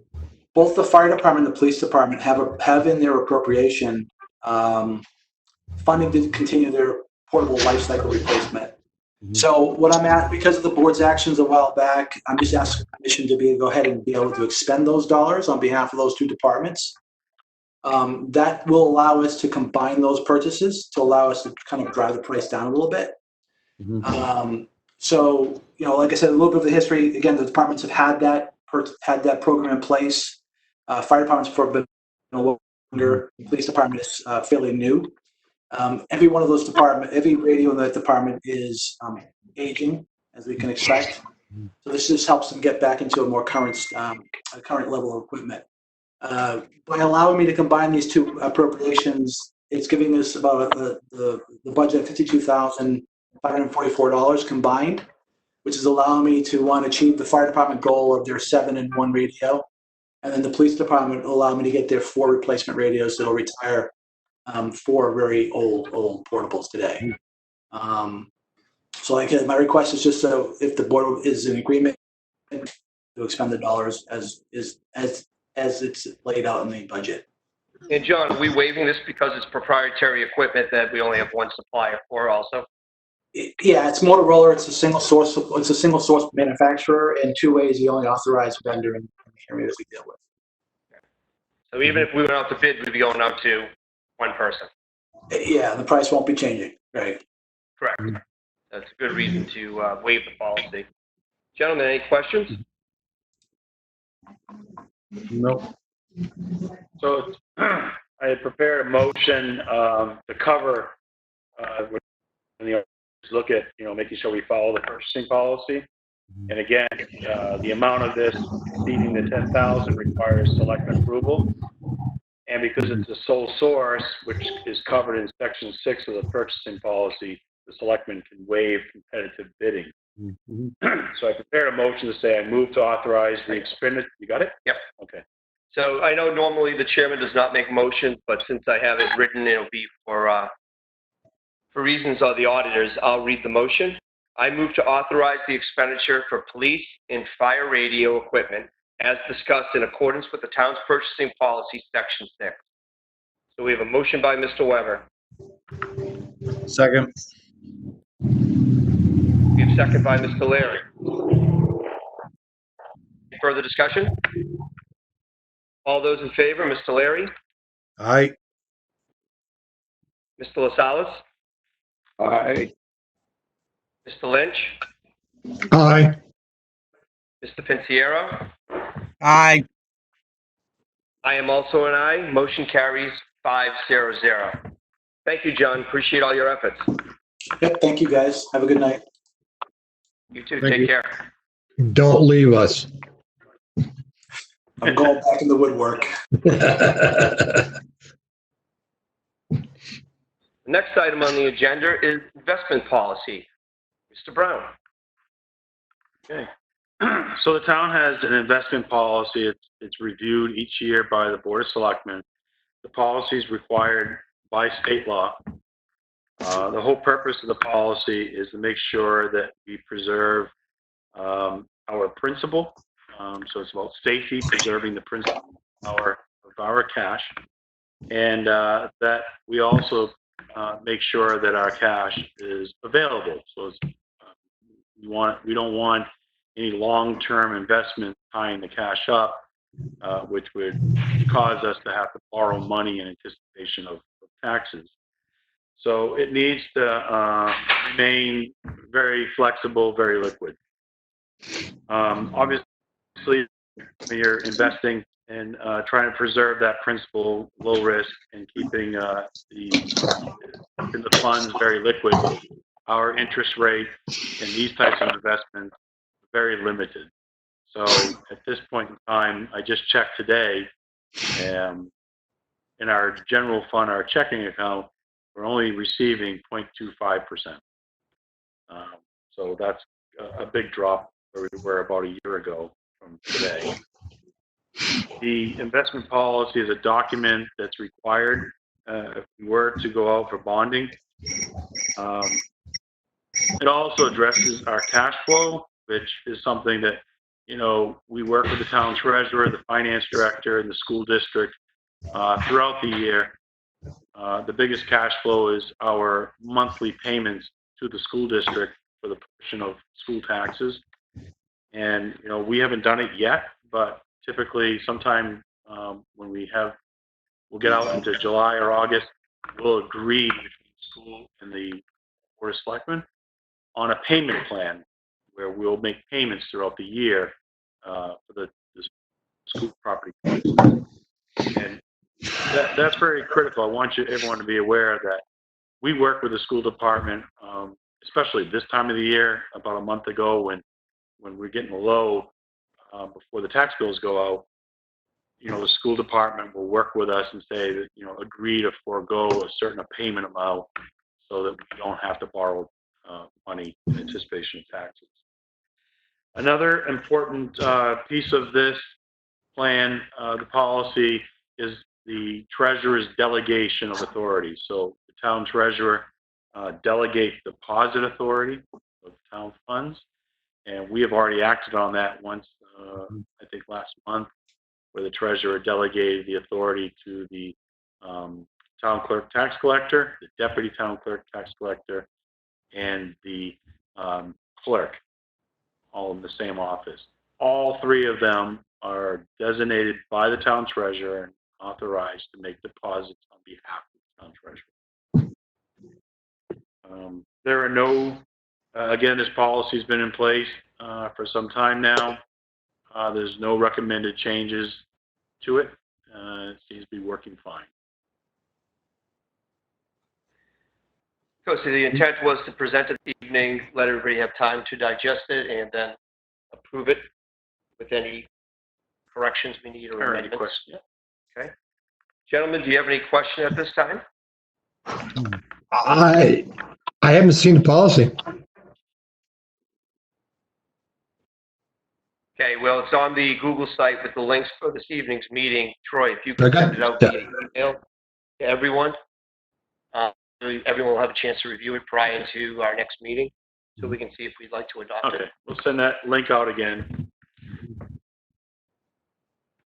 I didn't get a link to that. That's why I'm asking, guys, okay? Well, I didn't send the link out, but it's in the Google, it's in the Google site. So, but I'll send the link out. Yeah, and it's easier.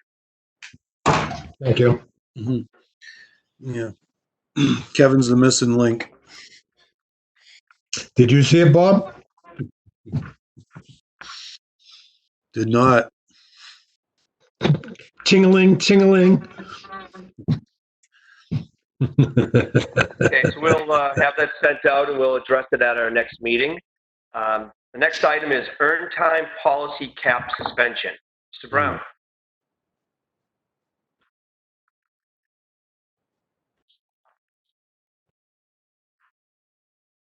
Don't wake him up. Okay, so thank you. I knocked myself out. So I was approached by the union, a union employee, and then the union president about their concern about the caps that we have in place for the earn time policies. The earn time policies we've negotiated with the union. The recent contract are identical to the non-union employees. And I've had at least one employee ask about what we're doing with caps for the COVID-19 crisis throughout this crisis. A lot of communities, a lot of private businesses have, at this point in time, suspended these caps due to the fact that employees' vacations are being canceled. Their plans, for example, I know that there's been employees that are scheduled to take a week off throughout March and April, and all part of their calculation was to use that earn time so that it wouldn't be lost. But their vacation was canceled. The trip was canceled, and of course, with everything going on, it's been difficult for our police, fire, just all of our employees to take any time off. So I'm asking the board this evening if they would consider suspending the caps on earn time until December 31st, 2020. This would allow us, one, to at least have a suspension of the caps and to work directly with the union and our non-union employees, develop a plan that will, once this crisis is over, get us back, allow them to work their way back into compliance.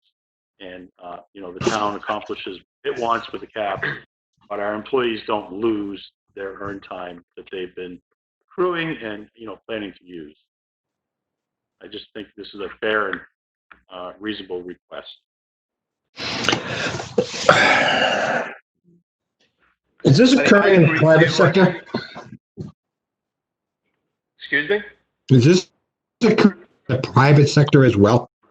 So from what I can speak of the private sector, what a lot of companies are doing is they're asking people to utilize vacation time, especially corporations that report to a board of directors shareholders. Because when you get to the 6-month mark, if any vacation time that has not been used, it's actually a liability organization. That's correct. Now, you can't physically mandate somebody when they can and cannot use their vacation. So it's not something they can come in and say you have to use by, but they're highly recommending it for the financial health of organizations for employees to do it. Municipal world's a little bit different. There's caps on the amount of time you can do it, and that has to do more with, if employees leave, it protects you from having to dish out so much money upon their departure. But I think at the time right now that we don't have any employees not to take vacation time, I think it would be wrong of us to cap their time. I mean, they want to go use it, but we need them as emergency first responders. So we're telling them you can't use it. But on the flip side, we're not going to let them go above their cap. So I personally feel we'd let them go above their cap until the end of this year. But I think we really need to have a strong policy on a time frame when they get back below the cap to keep the town out of a bad situation.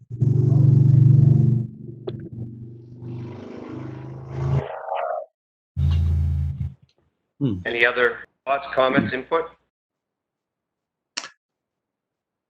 I have none. I have no time. For me, a day off is a loss of revenue.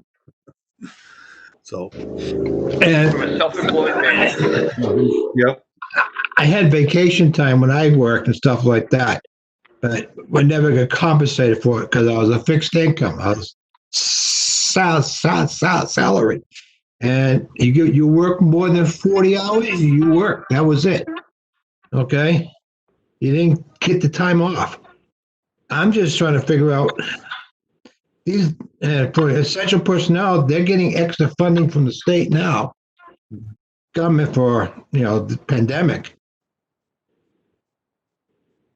I have reservations. I think there's going to be a limit somewhere. I don't know how, but I'm just thinking about it. That's all.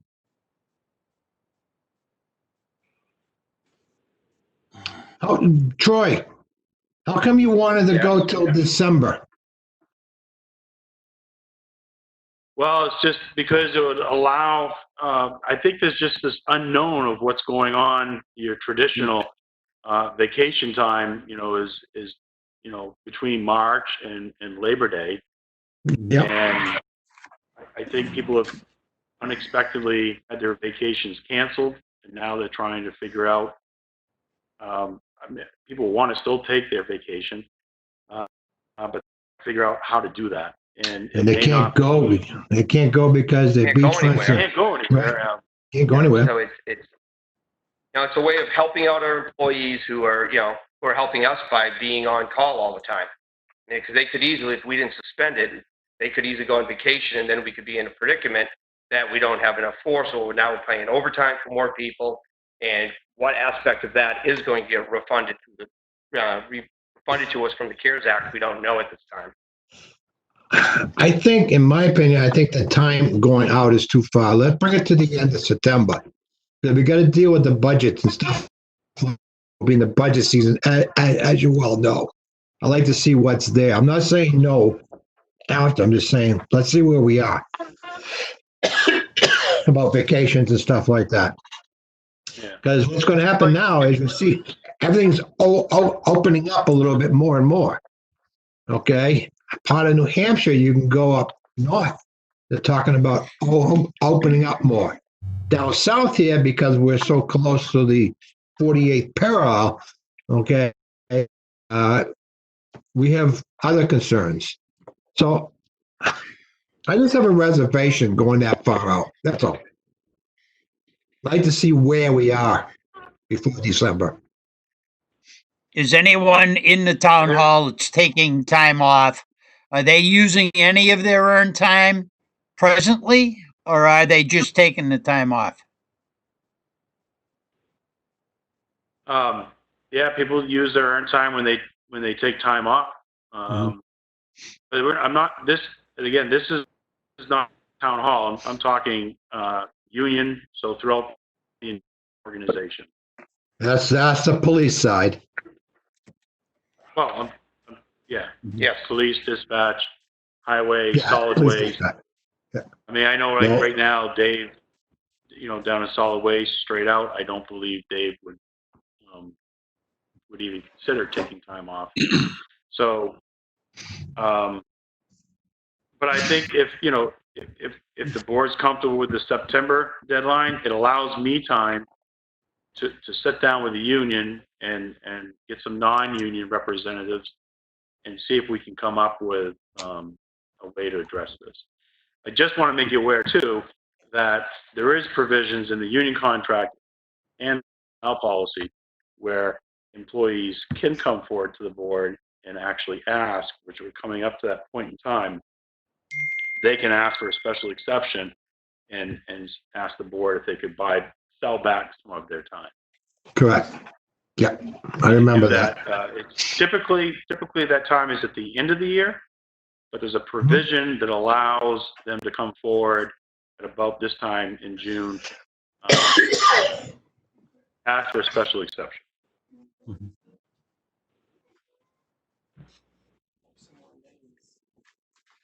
Okay.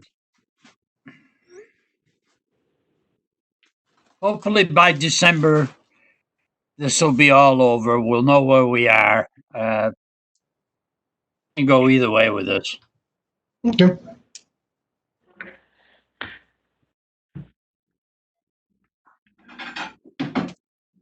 I don't have a problem with Gonzalez, you have September. any input? No, not really. I understand the situation from both standpoints. I think we need to preserve the rights of our employees, but at the same time protecting the town's interest. So, if Kevin has a concern and would feel comfortable with September, that's fine with me. My concern, Rich, and the rest of the board is it's all about, we get to the end of the year and we see everybody hasn't done anything. How much is that roughly going to cost? Okay, that's all. If we have a ballpark, let's go to December, but in September, we got a ballpark of where we are. If we could get that on as well. Okay? I agree. Yeah, I don't know. Can someone tell me what the cap is? What the actual cap is? You're wearing one. Well, I'm talking. I don't have it with me here, Jack, but it varies depending on years of service. Okay. Isn't that in the personnel policy? Yes, Yes, it it's is. in the union contract, but it is staggered depending on the years of service. All right. Thank you. I mean, do we want to take a snapshot of what, right now, approve it to September? Let's take a snapshot of what the hours look like. Because, I mean, are we going to have that many people who are going to go over the cap? We don't know that at this time. I'm very comfortable with September. I just know that, we've got people that are up there and they're about to go over. And so I wanted to make sure that at least we try to have something temporary in place until I've got a chance to sit down with the union. And again, I'd like to have some non-union representation there and see if we can come up with an agreement. And I'd rather see people hold time than sell time back. Would this be Yeah, at the beginning or end of September? I would like to, if September 30th, because we kind of get you through that, there's the Labor Day weekend, people to take a week off or something. So Yep. September 30th would be a good date, I think. And as we get Yeah, further into the end of the summer, beginning of fall, maybe there'll be less, less guidelines. People will be using more of their time. That's correct. Yeah. I think that's a great idea. Thank you. All right, so the motion would be, I move to suspend the maximum earned time accrual limit until September 30th, 2020 for all union, non-union, and contracted employees. So we have a motion by Mr. Weber, I'll second it. second by Mr. Lynch. Any other discussion? Mr. Leary, Aye. Mr. LaSalle, Aye. Mr. Lynch, Aye. Mr. Pinciero. Aye. I am also an aye. Motion carries 5-0-0.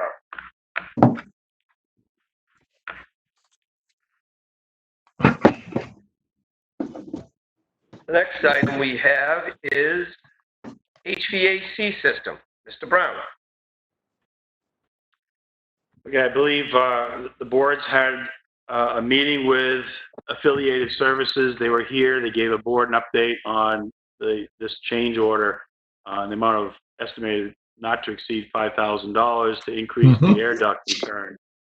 And board, the last conversation we had was the contractor was going to go and Kevin, you could explain it better than me, but basically do some testing, and I think they made some holes into the system, increased the the ability of airflow to test it and see how it worked. Based on that testing, they strongly recommend that we proceed forward with upgrading the air duct capacity. In order to help you out on what the locations were in this, the area in question was on the police side. There was not enough return air going through the system, which caused the icing. Also, we have a little problem, what we call the stinky feet syndrome, but that's part of life with HVACs. They also did a balance check on what's coming in and what's coming out of the system, and the town hall side is in good shape regarding balances, so we're all set there. It's just the police side is where the increase has to be. Size was size, I'm not going to say wrong, but back to standards, it's a little too small. That's why we had the icing. That's what I recall, Troy. And I believe they came Sounds in absolutely correct. and they came in, they did the balancing, correct? That's correct. Okay.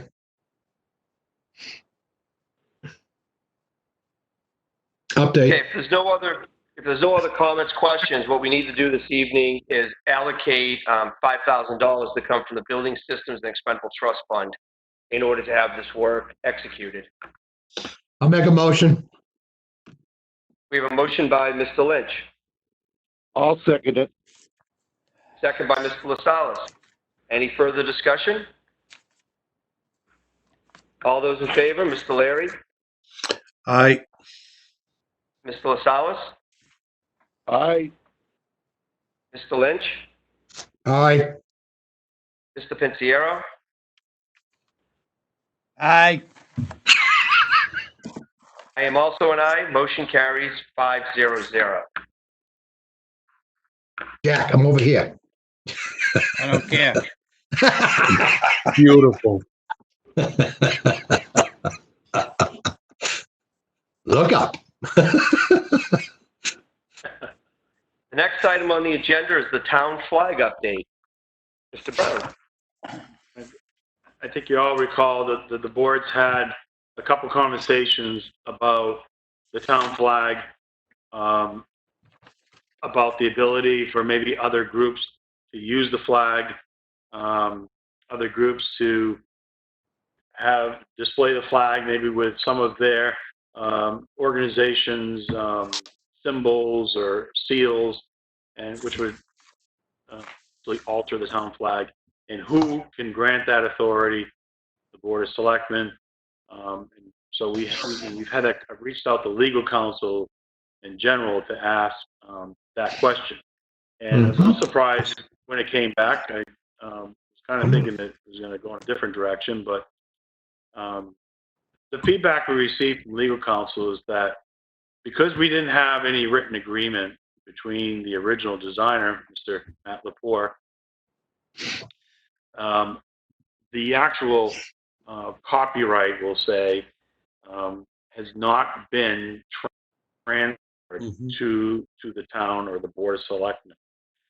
So really, right now, the town's adopted the flag as its official flag, but the original designer possesses the copyright of the flag. So it was at Legal Counsel's recommendation that we, one, reach out to Mr. Lepore and see if we could have an agreement with him that would grant the authority to the Board of Selectmen and basically trademark or get the copyright of the flag. And I think before we make decisions on allowing any groups and to alter the flag, obviously we need to have that discussion with Mr. Lepore, see if we can come to an agreement so that the flag is 100% completely under the control of the town Board of Selectmen. Right now, he retains ownership. He has ownership over the copyright, the trademark of the flag. So we would not have, even though it's officially adopted as a town flag, no one has the authority to grant any other agency authority to alter it. Other than Mr. Lepore. Other than Mr. Lepore. And, you know, this question, throughout the adoption of the town flag, Mr. Lepore met with the Board of Selectmen many times. This concern or issue never came up. So I'm glad it came up now. I think the next step is that the board should meet with Mr. Lepore and have that conversation.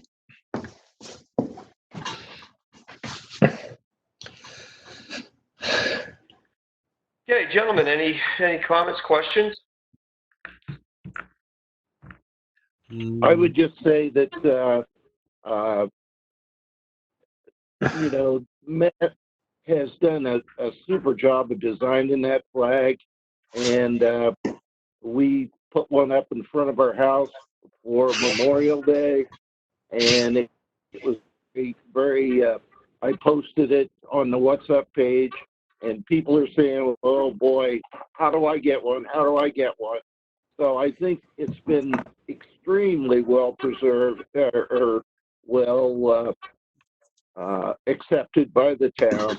And, you know, I think we should proceed as soon as possible to do whatever's necessary. And if there are any residents listening that would like a flag, I know that Mr. Lepore is getting ready to put in another order for flags. So Troy, if you could reach out to Mr. Lepore, get him on the docket so we can have a conversation about coming into an agreement with him on the ownership of the flag. Greatly appreciate that. Also, and that, Steve, if we could have Troy, if you could help Mr. Lepore do what's necessary, get the legal stuff written up real quick as well, because he's not going to understand. Okay. Yeah, definitely. I think I'll meet with Mr. Lepore and have a conversation with him and, you know, see what his feelings are. If he's, you know, in agreement that he's willing to turn over 100%, you know, the copyrights, then I can work with our legal counsel, as they suggested they would gladly write up an agreement between Mr. Lepore and the town. Or it's $100 kickback each flag.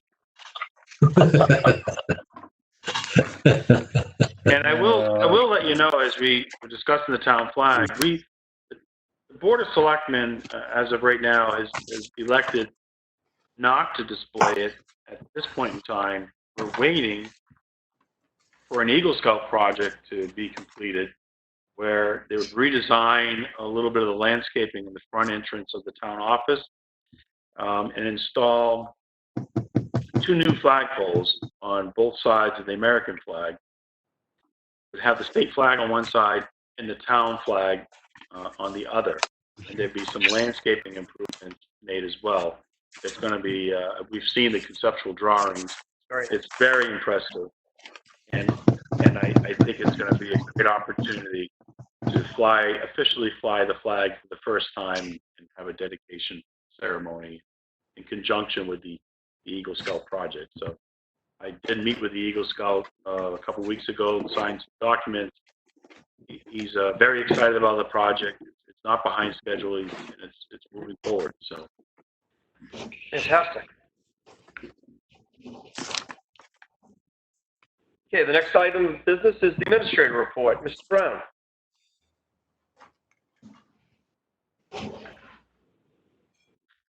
I'm pleased to report that we did submit our first round of funding reimbursement for the COVID-19 emergency disaster. So between the Gopher, and this was a period of March, which, really just half the month, and March and April.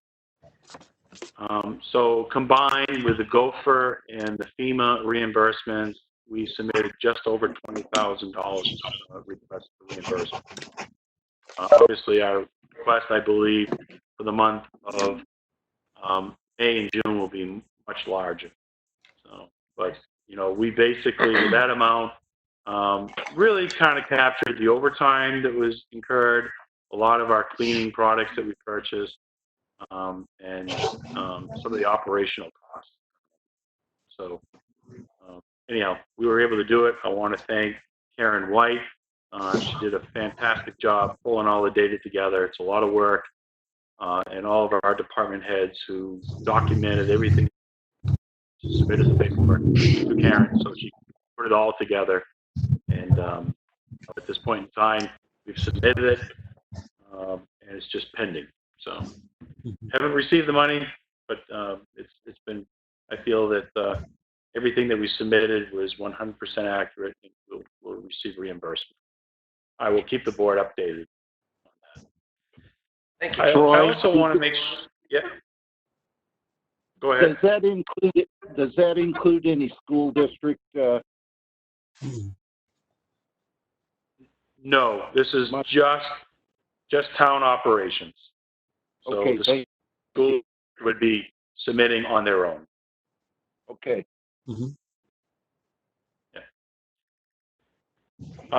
then, as you're aware, earlier this evening, I talked about some of the modifications that we're making to the building, those automated doors, the security camera out in front, where we're monitoring the doors and monitoring the newly installed drop box, and some other items. I just want the board aware that these items are discussed with our emergency management team. It is our belief that they're funded 100% by Gopher or FEMA. And so, we are making these decisions based on the understanding that we're going to be reimbursed. There's always that possibility that, that our request for reimbursement is denied. And, I feel that in the pandemic that we're in right now, these changes needed to occur, and we're doing the best we can, committing to the financial project, in the anticipation we'll be reimbursed. I just want to make sure the board's fully aware that that's the position that we're taking, and that's how we're moving forward.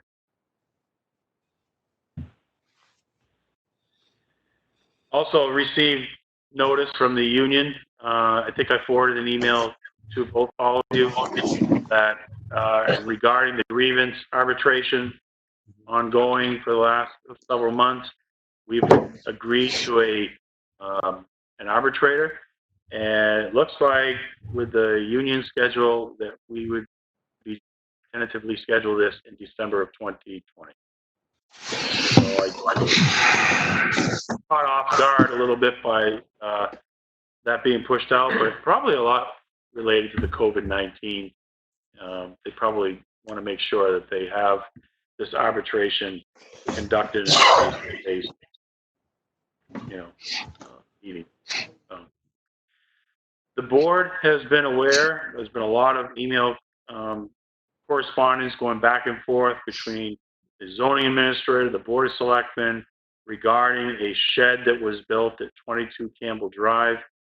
And I just want to make you aware that the board officially received notification that we are considered an abutter. And the zoning board of adjustment will be meeting this Wednesday, June the 10th at 7 o'clock to hear that case. It has been past practice of the board that even though we're in a abutter, typically in these cases, because we're in a abutter to a road, we basically own the road, we have not submitted comments. But is entirely up to the board if there is any concerns that you have regarding this shed not meeting the setback requirements. You know, need to bring that up now. And as a board, we have a unified message that we deliver to the Zoning Board of Adjustment during the public hearing. Is that something we address at the board or something we do here? Well, it would be if you, as an individual resident of the town, any individual can go to that hearing or participate remotely, as long as you're speaking as a resident and not speaking as a selectman, then you're entitled to speak your mind. But any reference that would, you know, reference the Board of Selectmen, that's a decision that the whole board needs to be on record. I just want to make sure that that's clear. Okay. Troy, well, Steve, I'd like to add something to that Troy may have missed. If that's the case, what town council is saying to us, any zoning application in which there's a building setback from right of way, and if the board is going to act on those, we should act on all of them, not just the ones we feel about. Okay? I never had a board of selectmen go in and say that I'm against his setback because it's 5 feet instead of the 50-foot setback. I'm 45 feet. Okay? I've never had that happen in my lifetime as a building inspector and code enforcement. So town council may be right, but it's very odd for us to step up and say it, you know? I personally feel that we should leave it to the ZBA. You know, if they're the governing body of it, my gut would be to them. They're the enforcing agents of it. You know, they're, well, the code agent, the zoning officer is the enforcement agency. But they're the ones that on our behalf that are deemed on these cases. So my gut would be to keep it down. There's two sides to this, Steve, okay? And that's because, one, the building permit was issued wrongfully, okay? Knowing that it was 14 feet off the back line. The back line is a right of way. So that's something that's got to be taken care of. But if it was me, I would have told me it had to be 50 feet back from the right of way.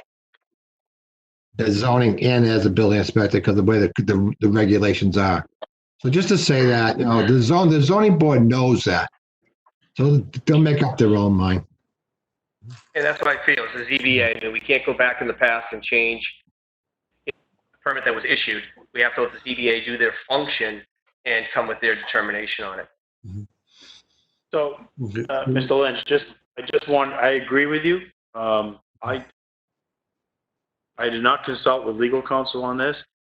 And as I preferenced when I began talking about this subject matter, it has been the board's past practice that we have not commented on zoning hearings. And I just wanted to make sure the board was aware of this one. This one seemed to have a lot of attention, a lot of real heavy email traffic from the resident, both residents involved. And I didn't want the Board of Selectmen to learn about this after the fact and be upset that I never made you aware that this hearing is Wednesday night. That's all. Thank you. I agree with you. I don't think the board should take a position on it, but you do have the right that if you felt that the granting of this variance would have an impact on your public right-of-way. I would agree next item was, I'm sorry. Go ahead. I would agree that it's important that maybe we don't take an official position on this, but I think it's important that the zoning board knows that you did contact the property owner and tell him he was in violation, and he chose to ignore your cease and desist. So that has to be something that the zoning board knows of. Then this gentleman that's involved here will tell you firsthand he's a career military man, and in the military, you know, when you're given a directive, you follow your directive, unless it's an unlawful order. You told him he had to stop. He said no. He continued. He could have stopped easily, but I think that's something that the board also needs to know. So, That's part of the Troy, based off Bob's request there, is that part of the record? So I issued a cease and desist, and Mr., the property owner that I issued it to, had informed me that he was not going to stop construction. He's going to continue with construction. I advised him that, he's welcome to do that at his own financial risk. And he informed me that, there was not much he could do. The contractor was there that day to construct it, and that he would move the shed if he's not able to get a variance or get some type of waiver. That information you sent in the file. That's in the file. Transferred to ZBA. They have records of that. I will make sure. All I wanted to know. Thank you. Okay. Okay, thank you. And the other item that I have, two last items. Mel's we covered. I was going to cover the Mel's issue. Skip that one. Pennachuck water. I just want to bring it to the board's attention that I have seen, and I'm sure you have seen, some negative comments from residents regarding the Pennachuck water, the quality of the water. And I know that flushing hydrants and, but the residents continue to see just quality, and quality meaning more of the sediment, discoloration of the water.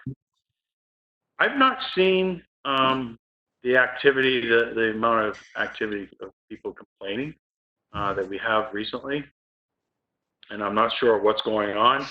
I did receive an email over the weekend. A citizen was very upset and is demanding that whoever's in charge of Pennachuck do something about it.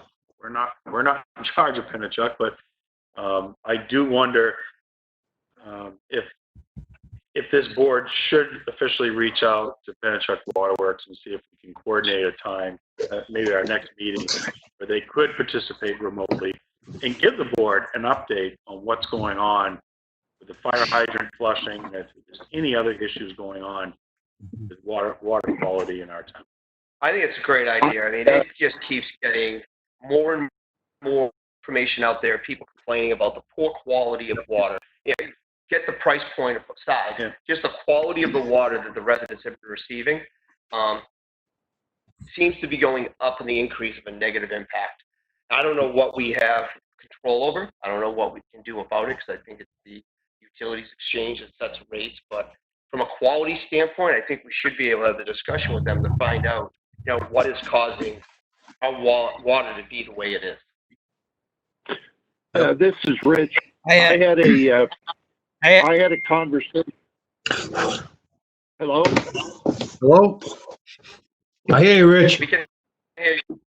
Okay. I had a conversation today with a engineer from the Department of Environmental Services, and he's well aware of what our situation is down here.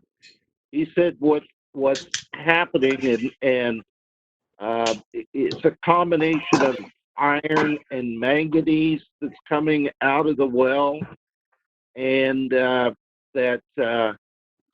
what we need to do is to reach out to Pennachuck and come up with a map of all of the water lines and put it out to the people that we're going to do a little bit of a study on when people see brown water, that we ask them to take a sample of it, and Pennachuck then could test that for us. And if we find that there's pockets of houses that have brown water on a particular street, maybe Pennachuck can figure out what's going on, and maybe they can flush that particular street. I know I have Pennachuck water here at my house. I really haven't seen the issue. So the that we're having is that people are getting this brown water, but we have no idea from a historical basis where they are and how often it happens, and also, how really bad it is. So, one of the powers of social media is somebody takes a picture of it and it looks terrible, and before long everybody is jumping on the bandwagon. So I don't doubt that this is happening, but we need to do somewhat of a scientific study and figure out where it's happening, and then meet with Pinachuk and see what can be done about it. I asked him about the possibility of installing a filter system, and he said that that would be extremely expensive at the wellhead. So at least I think we as selectmen need to take some action on this. I mean, we really have 3 strikes on our water. We have the Saint-Gobain thing that's ongoing. We have the brown water issue, and then we have the highest cost of water this side of Saudi Arabia. So we really need to take some action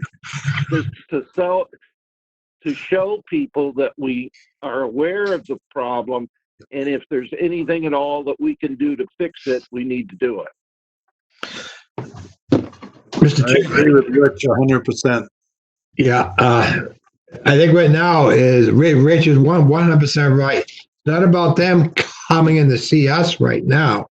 It's us going to them and say, this is what we want done. And we should put it to a committee like Troy, or 1 selectman if you want, or 2 selectmen, okay, to sit down with them. What are the problem sites? What do we got for this and this? The DES, as Richard said, the state of New Hampshire, okay, they're well aware then. Okay, so we hear these things on Facebook. We don't really know the location exactly. Or which line is it coming off? If it's from the Pinecrest there, which is the older lines, maybe that's another issue all by itself. Or we got a lot of dead-end lines on some of the older lines as well. So I think we need to get the scientific side of it done. In other words, get the information where it is, where it's happening, and then get the testing done to find out what it is. Okay, some cases I found this happen when they come in, they do something, the electric water heater acts up and turns things all brown. Okay, I've seen that happen before. So I'm just saying, let's sit down and talk to Pinachuk. Bring him in and talk to him. Okay, that's my feeling. If we want to grab this data point, what we might want to do is put a subcommittee, action committee together and lay out a map of the town, and then reach out to residents via Facebook, whatever, and let people come back with their address on where they're having the issue. Because if we're going to go through Pinachuk, I think we're better off walking with a map of our town, highlighted, these are the people that are having issues. Yep. We already had that map If we want done. to do that, we should get, as you said, Kevin, a couple selectmen, Troy, anybody else we can, because it's going to take some resources to collect this data and map it out prior to us going there. And we already have the mapping done. I would be happy to do that. Okay, thanks, Rick. I'm available. I'm old. Would it be prudent to send these samples to an independent laboratory? I've had the water tested in my house. I had the plumber put in a new hot water tank. The sludge in the bottom of that hot water tank like jellyfish. And that tank was I think it was only about 5 years old. There's a lot of different My reasons. thought process is we bring the map to Pinachuk, and then if they want samples, we say, all right, we'll have the residents take samples, but you're paying for it. If we do samples ahead of time, we're going to be paying the bill for the samples. I agree I'd with rather Steve. try to push the bill back on Pinachuk. Yep. Agree. Yeah, I'd rather I go with the totally data agree map. with that. Yep. I agree with that, So I think Mr. first Weber. what we I do think is I'm approve. saying is that if you send the samples over there, which I have done a number of times, and I come back with, oh, your water's fine. Yeah, It's we need still independent. I agree, brown. Jack. I mean, I just think an independent test is a lot better than other alternative. Okay, I agree 100%. Steve, Thank Maybe you. what we do is, let's say we have 10 waters to be tested. We send all 10 to Pennachuck, but we also take a sample of 2 or 3 of them and have them independently tested, the quality control. That could be a good idea too, Rich. It's not a real expensive process. There's Yeah, a company it really right is. up, Right in there's a Manchester. company in Manchester on Califf Road that I had looked into back in the day. I will say this, guys, the Troy, mapping is all done. If you could work with Rich and Kevin to start this out and maybe get a map and figure out how we're going to reach out to residents, Who are you so we can speaking kind of to? get a data points. I was asking Troy if he'd get with Kevin and Rich and start the process on how we're going to be able to reach out and get the data points. All right. I'll be happy to help anybody if they need it. No, thank you, Jack. Maybe throw Jack on there too. We'll let Okay. or you guys run with it. All right, Jack. So Troy's going to reach out to yourself, Rich, Kevin, and we'll come up with a plan on how to proceed. Yep. All right. Thank you. No more than 2. While we're on the issue of water, it's been, as far as I know, quite a while since we've had a public hearing with the PUC about our water rate. And I think, while we're, we got to get through this COVID deal, but at some point, maybe in the fall, I think we need to have a public hearing with the PUC about what's happening. Somebody recently posted our water rates are really high, a lot higher than most anybody else. Ralph Bowman and I investigated this last year, but I think what we need to do is to get the PUC in Pennachuck and see if there's anything that we can do to get our water rates down. Yep. Fully agree. Here, here.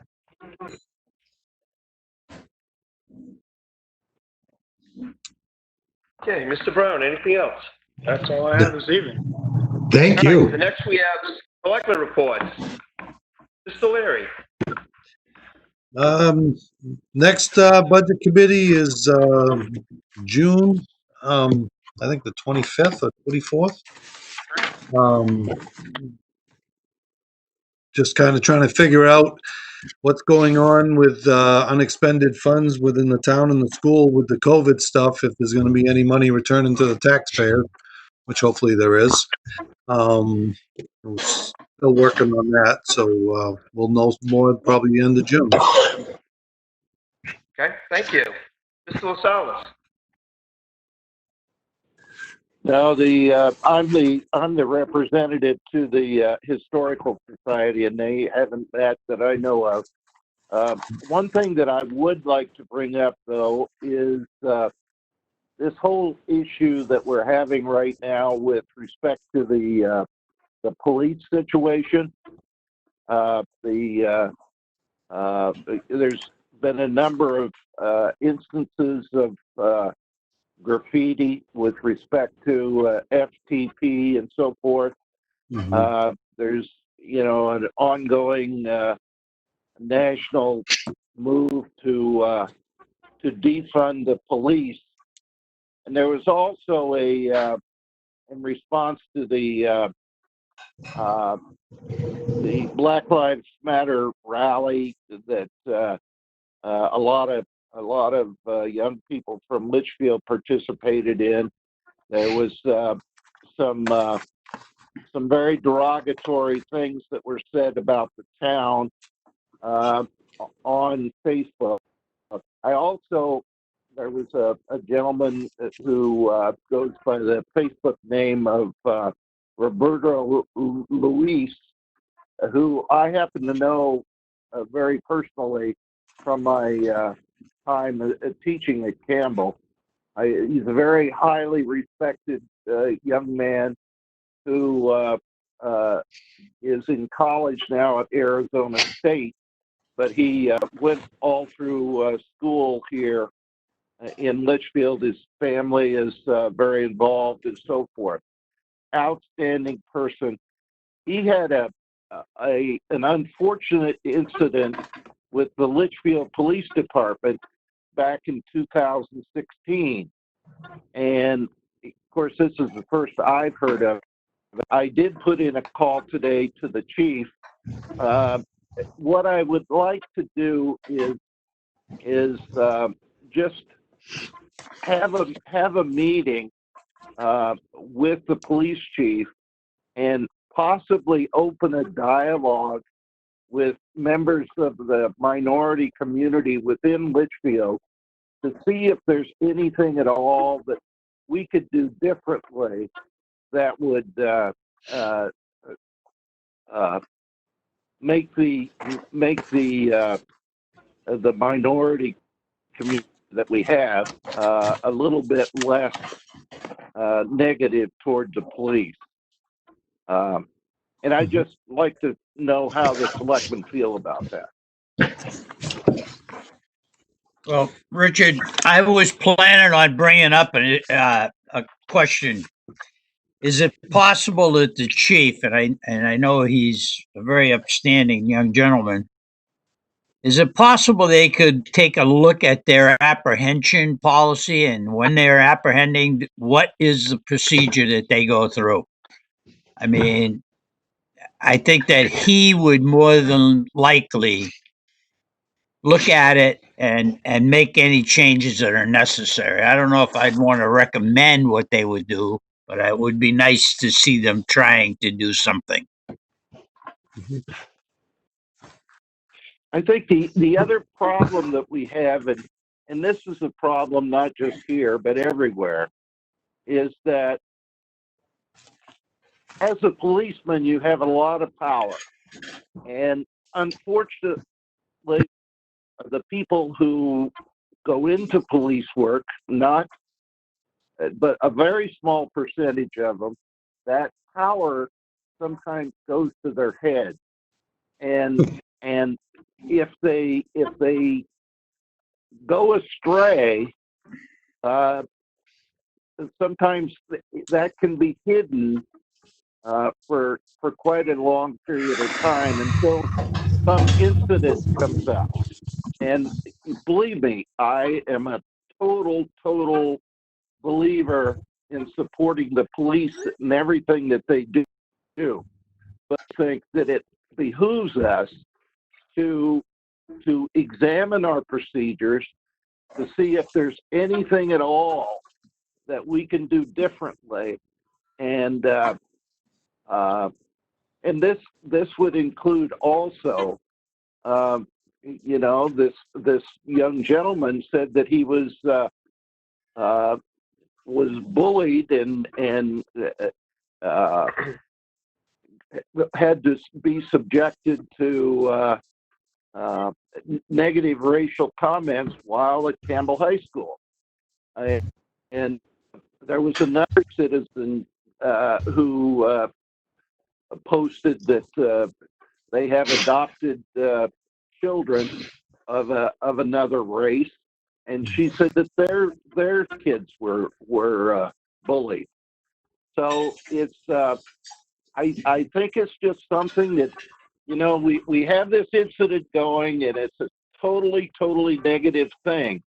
But maybe there's something positive that we can make out of it. And if we can examine our procedures and, when some of you probably know I was in submarines, and in submarines, you had to be very carefully screened psychologically in order to be a submariner.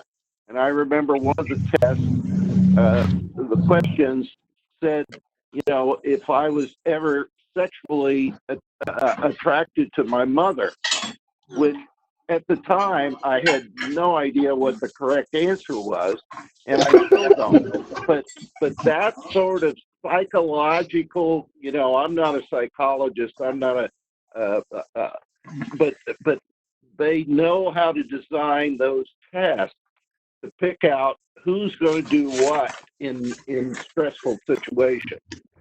And I just think that it's an opportunity for us to do something. All right, thank you, Rich. Gentlemen, we do actually have Chief Sergeant. He's been listening to the whole evening meeting this evening, and I'd like to give him an opportunity to have a few comments if he would like.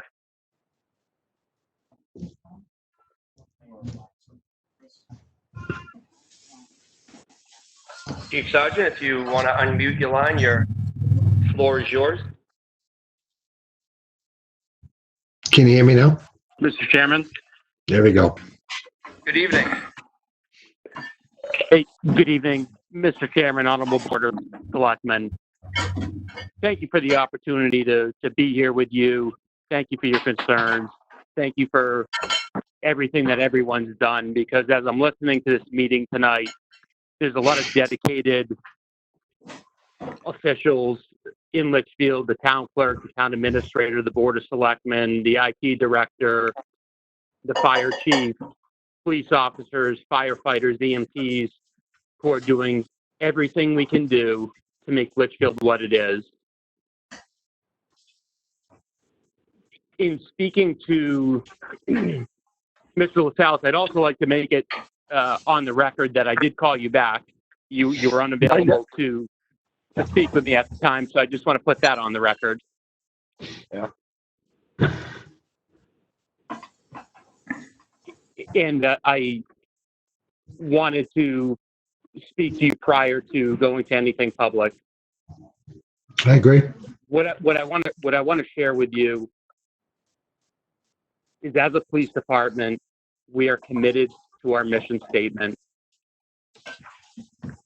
We are prepared, professional, and we embrace community policing. If this Board of Selectmen told me that they felt it was necessary to have a citizen review board, I will embrace it.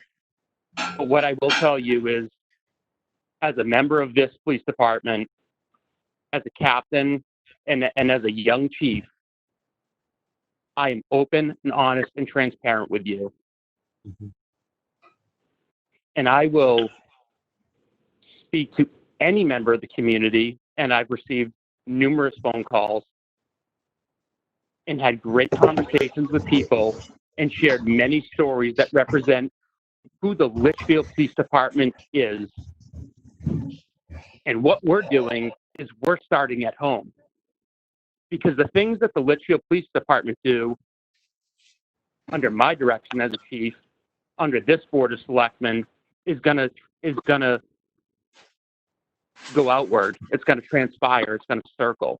Because all of a sudden, another chief is gonna say, this town does it right.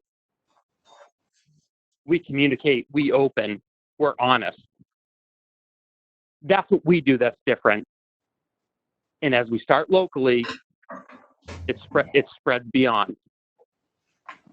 I'm happy to sit down with any member of this community, any public official, but I've always said this, I've said this in multiple meetings, Team Litchfield. And Team Litchfield includes your police department, your fire department, your public officials, your librarians, your school teachers, your school administration, all of you dedicated servants. And I'm passionate because I'm hurt. I'm upset. I'm upset because something terrible happened, and now our Litchfield is called on the carpet. I'm not going to speak to these other calls, these other concerns post on Facebook. That's not what I do. What I will tell you is, as we operate, we're going to continue to go do birthday parties when other police departments don't. You know why? Because it puts a smile on people's face. It doesn't matter who they are, what they look like, where they're from. The Litchfield Police Department takes care of our community. And if someone had a bad experience and someone can help educate me to lead this agency better, to better represent this town, I will do it. I will sit down with you. I will talk to you. I will strategically plan. Because in this whole process from COVID-19, I've learned that working with other people, and I believe Troy Administrator Brown spoke to this earlier, you are seeing different people from different walks with different objectives that they talk together, and that's what I will do. I'm proud to be a police officer. I am honored, as I've said before, to be your police chief. I will tell you that to be a police officer in Litchfield, New Hampshire, in the United States is a privilege. And we bear a great responsibility. And our police officers are going to be held to the highest standard. Thank you.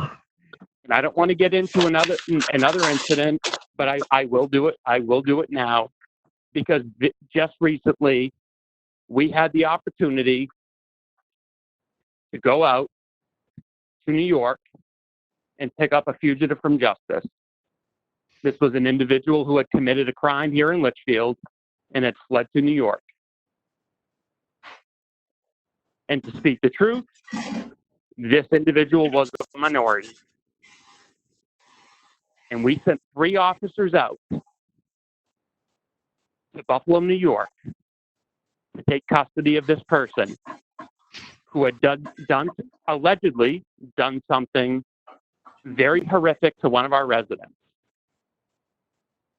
During that 7.5-hour transport with Litchfield officers, our officers bonded with this person. This prisoner felt comfortable in the custody of 3 Litchfield police officers. Our police officers, through their pockets, bought this person food. When they took him out and when they stopped to get gas, they spoke and he said, "Could I stretch my legs?" They took him out. They didn't parade him in front of anyone, and he thanked them.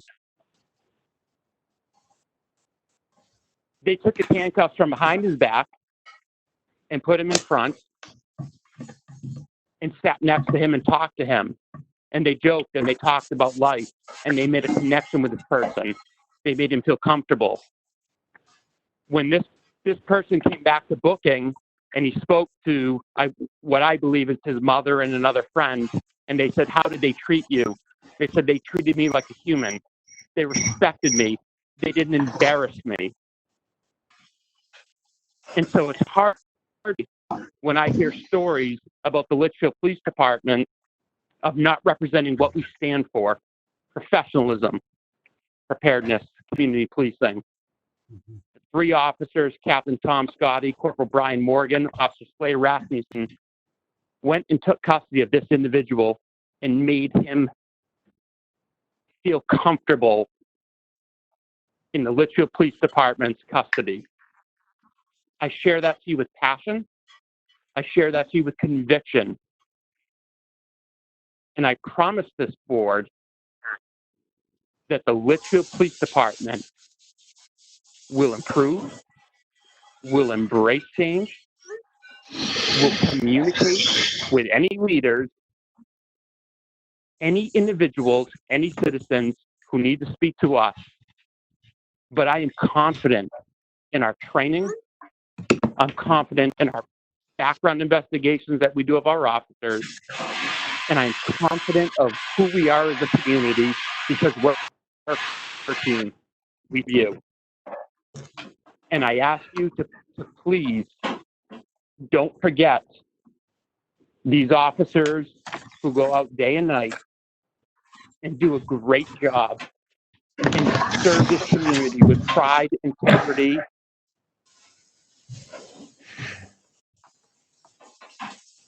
and so guys for going off and go a little bit beyond. But Mr. LaSalle, I embrace you.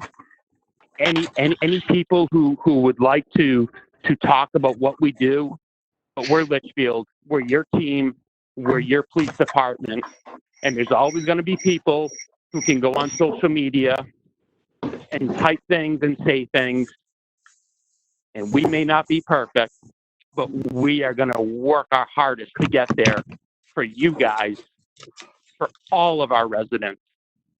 That's what we do. And thank you, and I'm happy to answer any questions. Thank you, Chief.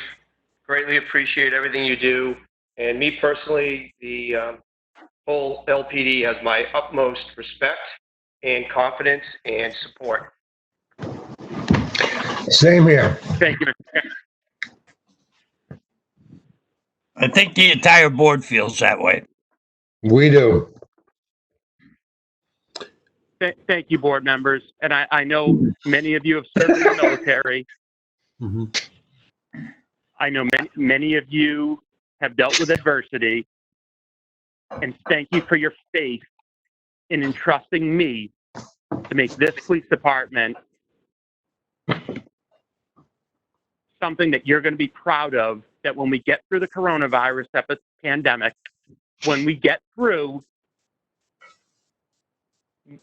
whatever's going on in the world, I'm going to tell you, Team Litchfield is going to be at the top because we communicate, because we're honest, and because we all have one love, and that's Litchfield. Thank you. Thank you, sir. Thanks, Chief. Greatly appreciate your words.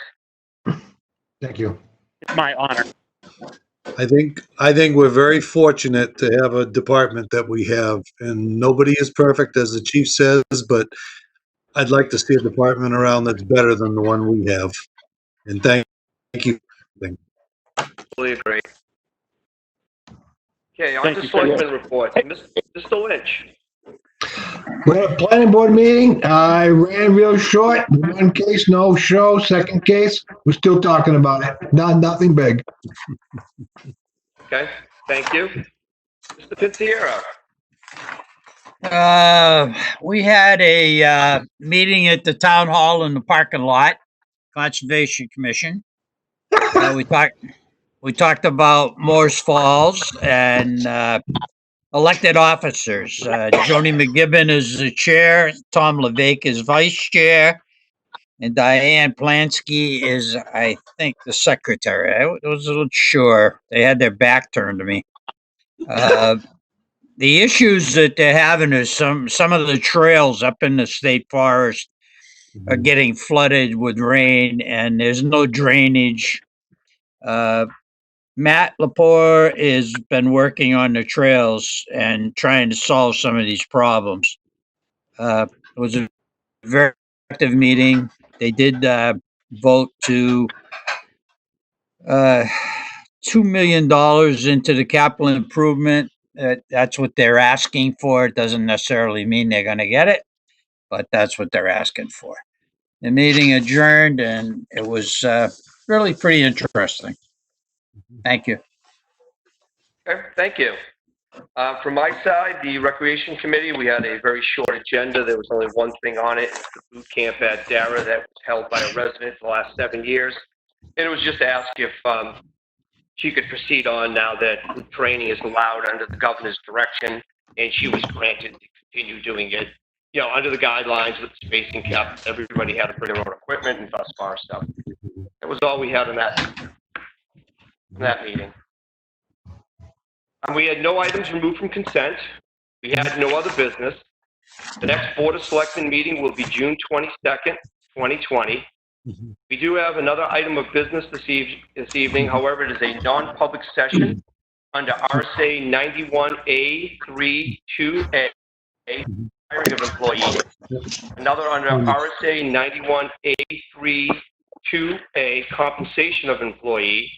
And a third one under the same as the one above.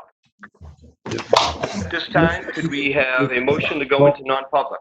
Before we do that, Mr. Chairman, can I just, we were reached out to by Miss Betty Vaughn in town about what the town has done to keep people aware of services that we have with the pandemic going on. And I think maybe if we just reiterate that the like 211 system that we have, health, the town has done quite a bit on that, and it's all on the website.